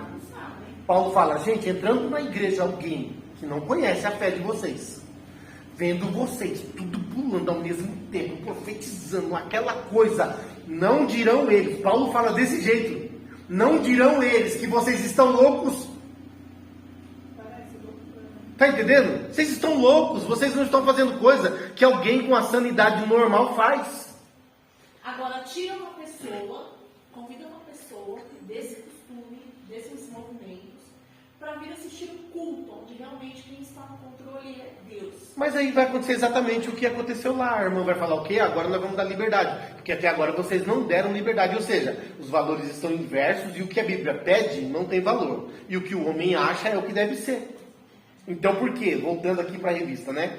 Por quê que aqui ele está falando isso aqui, o escritor da revista está falando de um culto ordeiro, que Paulo diz como que Deus quer que seja o culto.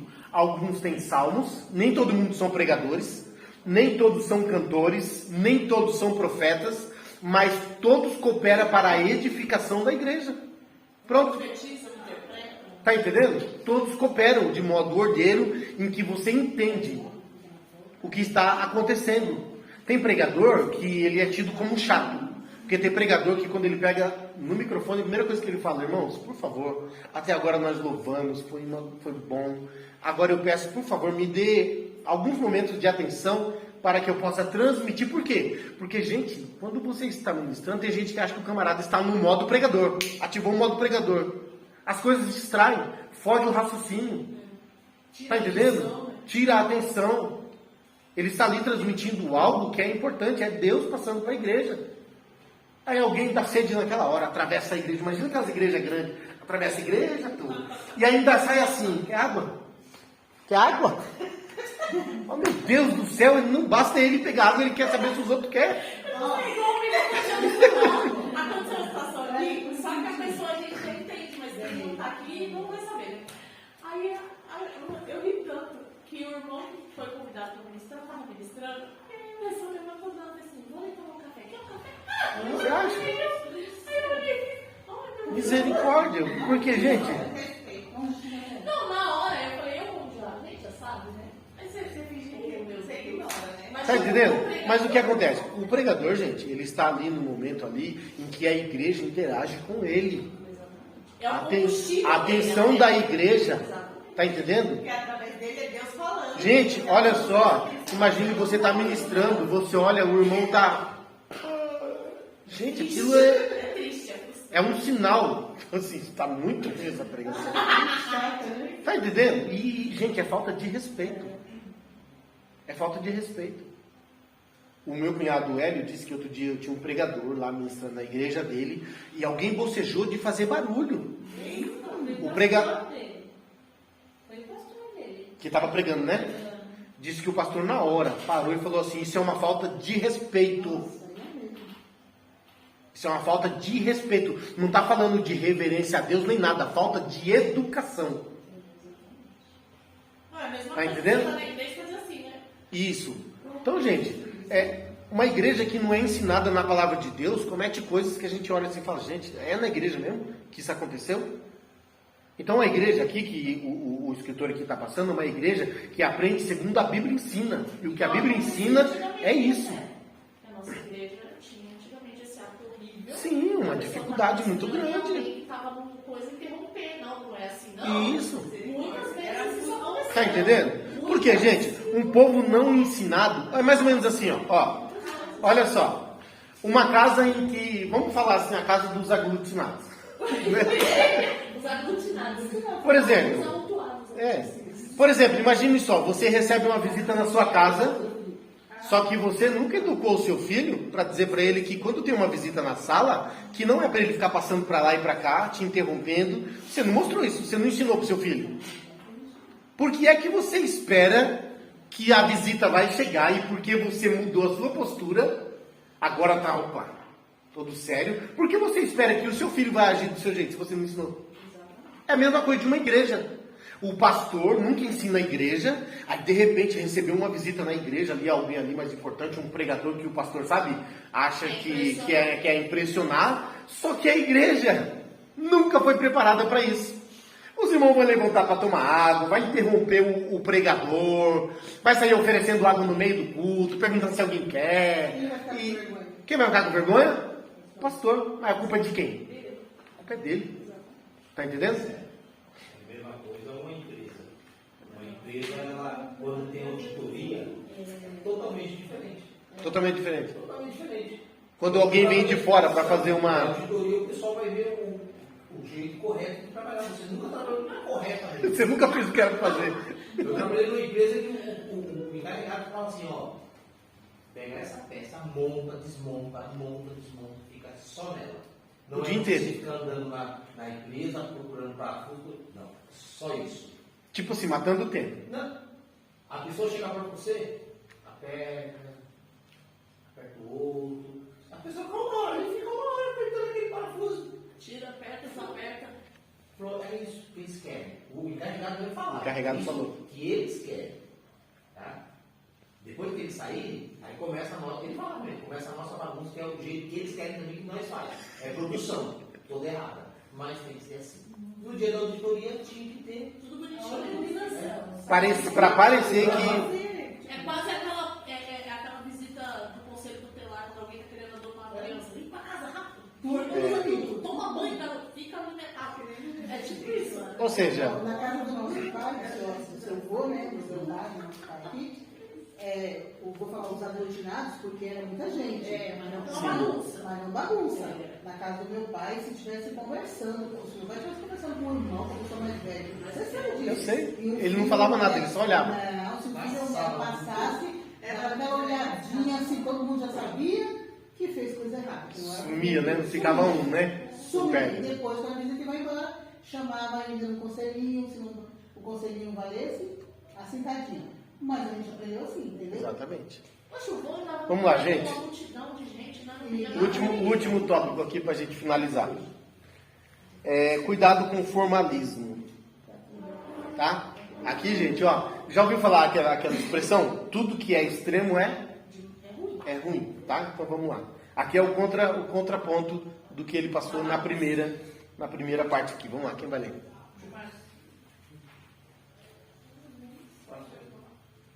Tá sem revista? Lê, Valéria, então. Vamos lá. Cuidado com o formalismo. Conformalismo queremos dizer a respeito do que é formal, metódico e rigoroso. É o extremo oposto do mero emocionalismo e exibicionismo espiritual. É verdade que não é errado observar regras, preceitos e métodos. No entanto, o formalismo assume uma característica negativa quando o cuidado é o zelo pelo que é formal, sobrepõe a necessidade espiritual da igreja. Ora, quando Deus envia um avivamento espiritual, o Santo Espírito tem liberdade na igreja, os corações estão sensíveis à voz de Deus. Os dons espirituais atuam de maneira abundante à atmosfera espiritual, mudam o ambiente. Deus age em favor do seu povo. Tudo é feito de acordo com a palavra de Deus para a edificação dos santos. Ou seja, é mais ou menos agora o oposto. é a gente dizer assim, não, esse negócio de falar língua estranha aqui, isso aqui, alguém se sentir alegre e levantar a voz e falar, glória a Deus. Não, isso daí já... Ou seja, aí você vai colocar o seu método na igreja e a igreja virar uma igreja robótica. Não. A igreja ensinada, ela tem liberdade. Como a gente falou, o que a irmã achou? Que a igreja não dava liberdade para o Espírito Santo de Deus agir. Não tem uma frase que diz que não mistura liberdade com libertinagem. Liberdade é liberdade. Eu tenho liberdade de chegar aqui, bater o irmão Bruno, abraçar e tal. Agora chego aqui, bater o irmão Bruno e tapa na bunda dele. Ô, rapaz, que isso, rapaz? Oxe, você tem liberdade de brincar comigo, de conversar. Isso daí é o quê? É libertinagem. Libertinagem é uma coisa totalmente diferente de liberdade. A gente brinca com o outro e tal, e a gente até faz umas piadinhas, né, para brincar com o outro. Quando você passa do ponto, a pessoa já muda. Isso é libertinagem. Tá entendendo? A igreja tem liberdade, gente. Você louva a Deus, você glorifica a Deus. Se Deus te levantar em profecia, você tem liberdade de ir naquela pessoa que Deus te enviou e profetizar na vida dela, para ela, revelar tudo dentro daquilo que Deus ordenou. Tudo dentro do que Deus ordenou. Uma igreja, quando ela quer ser espiritual demais, você percebe que há coisas que começam a acontecer que você fala, isso daí não é Deus. Isso daí a pessoa, ela quer ser espiritual. Ela quer, vamos dizer, ela acha bonito profetizar. Então ela quer profetizar. Ela quer, vamos dizer assim, já viu aqueles profetas que param no culto, se ele vai pregar, ele prega 5 minutos e depois ele começa. Irmãos, tem alguém aqui que Deus me revelou que está com dor de cabeça. Gente, quem não tem dor de cabeça? Você nunca veio para a igreja com dor de cabeça? Eu já preguei com dor de cabeça. Eu já toquei com dor de cabeça. Que isso, irmão? Você aceitar uma coisa dessa, nós não devemos aceitar. Tem alguém que está com problema financeiro. Tá entendendo? Alguém aqui, irmãos, está com dor Deus me revela que está com uma dor nas costas. Aí, a Flávia já levantou a mão. Tá vendo?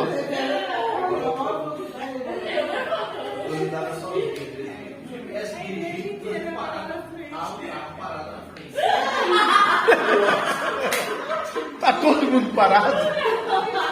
Tá entendendo? Ou seja, é o óbvio e a pessoa quer parecer espiritual para dizer que Deus está agindo e começa a inventar moda. Gente, não precisa inventar moda. Gente, não precisa inventar moda. O culto, desde que a gente começa o culto na direção de Deus, Senhor, esse culto é para ti. Nós vamos aqui louvar com ordem, nós vamos ler a palavra, os irmãos vão ter oportunidade, com liberdade, de louvar um louvor, de contar um testemunho. Tá entendendo? Tudo tem essa direção.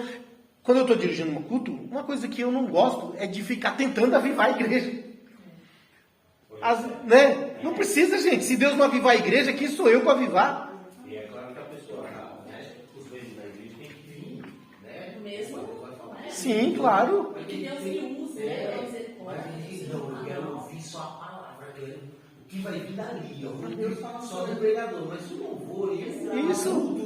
Gente, ó, deixa eu falar para vocês. Ó, deixa eu falar para vocês uma coisa.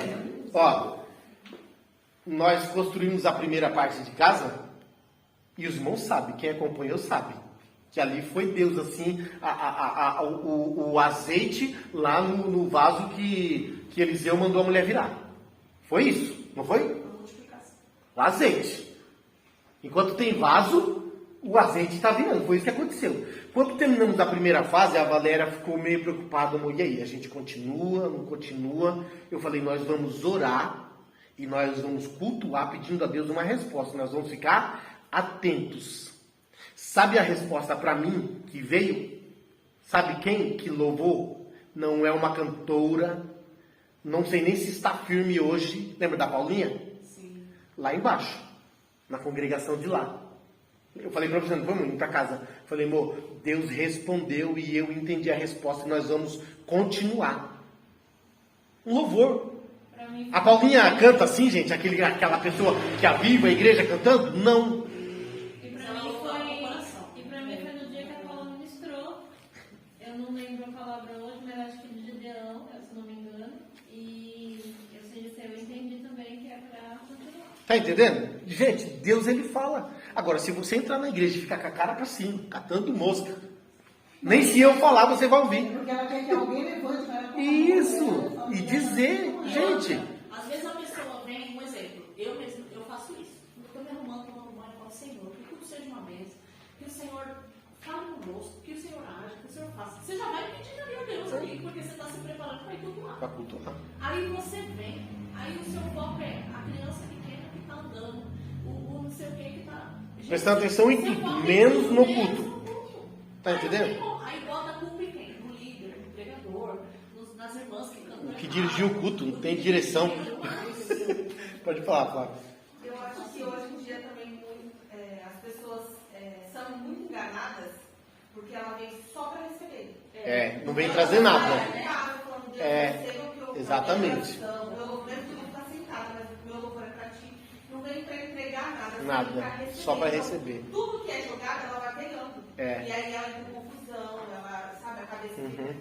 Porque ela quer receber, ela quer uma resposta. Então todas as respostas, às vezes, geram confusão. Exatamente. Ele talvez naquele momento eu não queria falar nada, só queria receber a bênção. Né? E às vezes Deus respondeu você e eu peguei para mim. Exatamente. Né? Na verdade, eu não sei bem o que eu quero, então, né? Na verdade, não é mesmo? Eu estou aberto a qualquer coisa. Eu acho que quando a pessoa sente calor com ela, a pessoa sente na hora. Aquilo. Exatamente. A pessoa fica pegando desde o começo. É isso. Não, igual. Eu acho que é o próximo. Fica confuso, né? Eu acho engraçado que às vezes eu venho com tudo com propósito, né? Um exemplo, aquele propósito.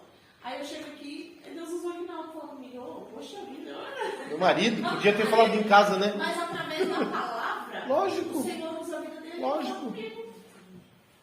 A gente tem que entender, gente, que o que a gente precisa, e é isso que traz aqui, que toda vez que houve um avivamento, é um conjunto de coisas. Primeiro, alguém ou a igreja entende que há uma necessidade de se voltar a Deus através do arrependimento, da oração, confissão de pecados e também ao aprendizado pela palavra. Porque só a palavra vai levar a gente para o caminho certo. Ela não é o guia. Para andar pelo caminho certo precisa de um guia, e é a palavra. E aqui, o que a gente viu aqui, é que todos esses avivamentos vieram através do conhecimento da palavra.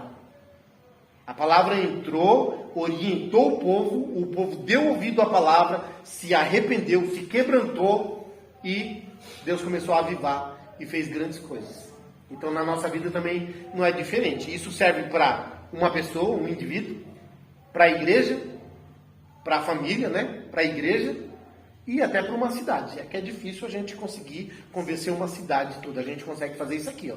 Na nossa reunião, a gente passar aquilo que Deus quer para quem está ouvindo, né? Na igreja A, na igreja B, e eu oro e peço que Deus também venha orientar eles da mesma forma, né? Mas igual uma vez aconteceu uma situação comigo, eu era numa cidade ainda, menina, e eu escandalizei na igreja, porque eu achei aquilo desnecessário. Uma pessoa que foi convidada, estava lá no culto, assistindo o culto e tal, e aí foi servida a Santa Ceia, e aí ele pegou o copinho dele, o cálice dele e tal, e foi, acho que na esposa, e falou para ela molhar o dedo e passar no peito. Não sei se ela estava com o seio machucado, não sei que coisa que foi, a criança estava mamando. E eu estava lá, eu fiquei assim. Aí ela, e eu fiquei olhando assim, aquela coisa esquisita, né? E tipo, na cabeça dele, era aquilo que ia curar ela. Eu falei, gente, quando você participando do corpo, a própria já automaticamente, diz que né? você está sendo curado, purificado e tudo mais. Não, ela enfiou o dedão no copo ali, passou no seio ali, e o moleque parou de mamar, e aquela coisa esquisita. Depois o menino mamou, e eu falei, aí o menino até participou do corpo, né? Ele mamou ali. Aí, Mas isso daí, sabe o que é, gente? Aí já vem para uma coisa mística, de superstição. Não, simbolismos, né? Entendeu? Simbolismo e superstição. E também é um perigo. Mas tudo isso, gente, é cortado e colocado por terra através do ensino da palavra. Pronto. A palavra é o remédio para isso tudo. Né? É o remédio. O ensino da palavra coloca tudo isso por terra. O problema é que muitas das vezes a palavra não é ensinada. E aí acontece isso. É verdade, porque a única coisa que eu aprendi assim, né? Cresci achando que era o certo, através do ensino, mudou totalmente a minha vida. Vai mudando a nossa mentalidade. Lógico. Mesmo. Isso. Eu não sei se vocês cresceram com esse medo. Eu tinha medo de muita coisa que eu falava. falava, meu Deus, se eu fizer isso, você é amaldiçoado, se eu fizer aquilo, meus filhos vai pagar. Se eu fizer aquilo, coisas que hoje eu entendo que não é dessa maneira. Você tem que fugir do pecado, da aparência do mal, mas não quer dizer que, vamos supor, você está debaixo de uma maldição e se você fizer qualquer coisa, essa maldição vai... Isso. Na verdade, é como se Deus fosse mal, né? Não é mesmo? A gente vive com medo de Deus, né? Vamos lá, irmãos. Conclusão, para a gente finalizar. Os avivamentos no Antigo Testamento sempre vieram como resposta ao quebrantamento espiritual e às orações do povo de Deus. Isso se dava sempre diante de uma situação de calamidade ou de decadência espiritual e moral. Por misericórdia e bondade, Deus promovia a restauração de Israel.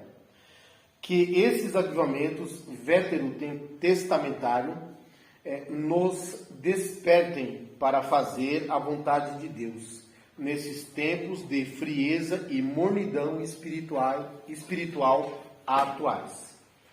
Só para aqui essa palavra que é bem diferente, veterotestamentário, aqui é chover no molhado, né? É o Velho Testamento, né? Ou seja, vou ler aqui e vou colocar a palavra Velho Testamento, só para, né? Aqueles aqui. Isso se dava sempre mediante uma situação de calamidade ou de decadência espiritual e moral. Por misericórdia e bondade, Deus promovia a restauração de Israel. Que esses avivamentos veterotestamentários, vou colocar assim, que aconteceram no Velho Testamento, venham acontecer também hoje, nesse tempo de mornidão e frieza. Tá? São palavras, gente, que a gente precisa... É por isso que é bom a escola bíblica dominical. Simplificar, né? Não, mas eles usam, são palavras usadas aí mesmo. Bastante, entendeu? Isso, são palavras, porque elas se encaixam perfeitamente na frase que ele falou. Qual é o problema? É quando nós não sabemos o que a palavra quer dizer. Né? Aí você fala, veterotestamentário, o que é isso? Né? Por exemplo, tem uma palavra, é muito parecida assim, quando usa, dá a impressão que está falando de igreja católica, mas toda igreja tem, que fala sobre a eclesiologia da igreja. Você já pensa o quê? O padre, o bispo, né? Eclesiologia, até difícil de falar, da igreja, é a liderança da igreja, o pastor, o evangelista, os líderes da igreja. Tá entendendo? Né? Mas a gente, quando ouve e não estuda sobre aquilo, o que aquilo quer dizer, a nossa mente já leva a gente para uma coisa totalmente... Né? Então, conhecer as palavras é muito importante, gente. Né?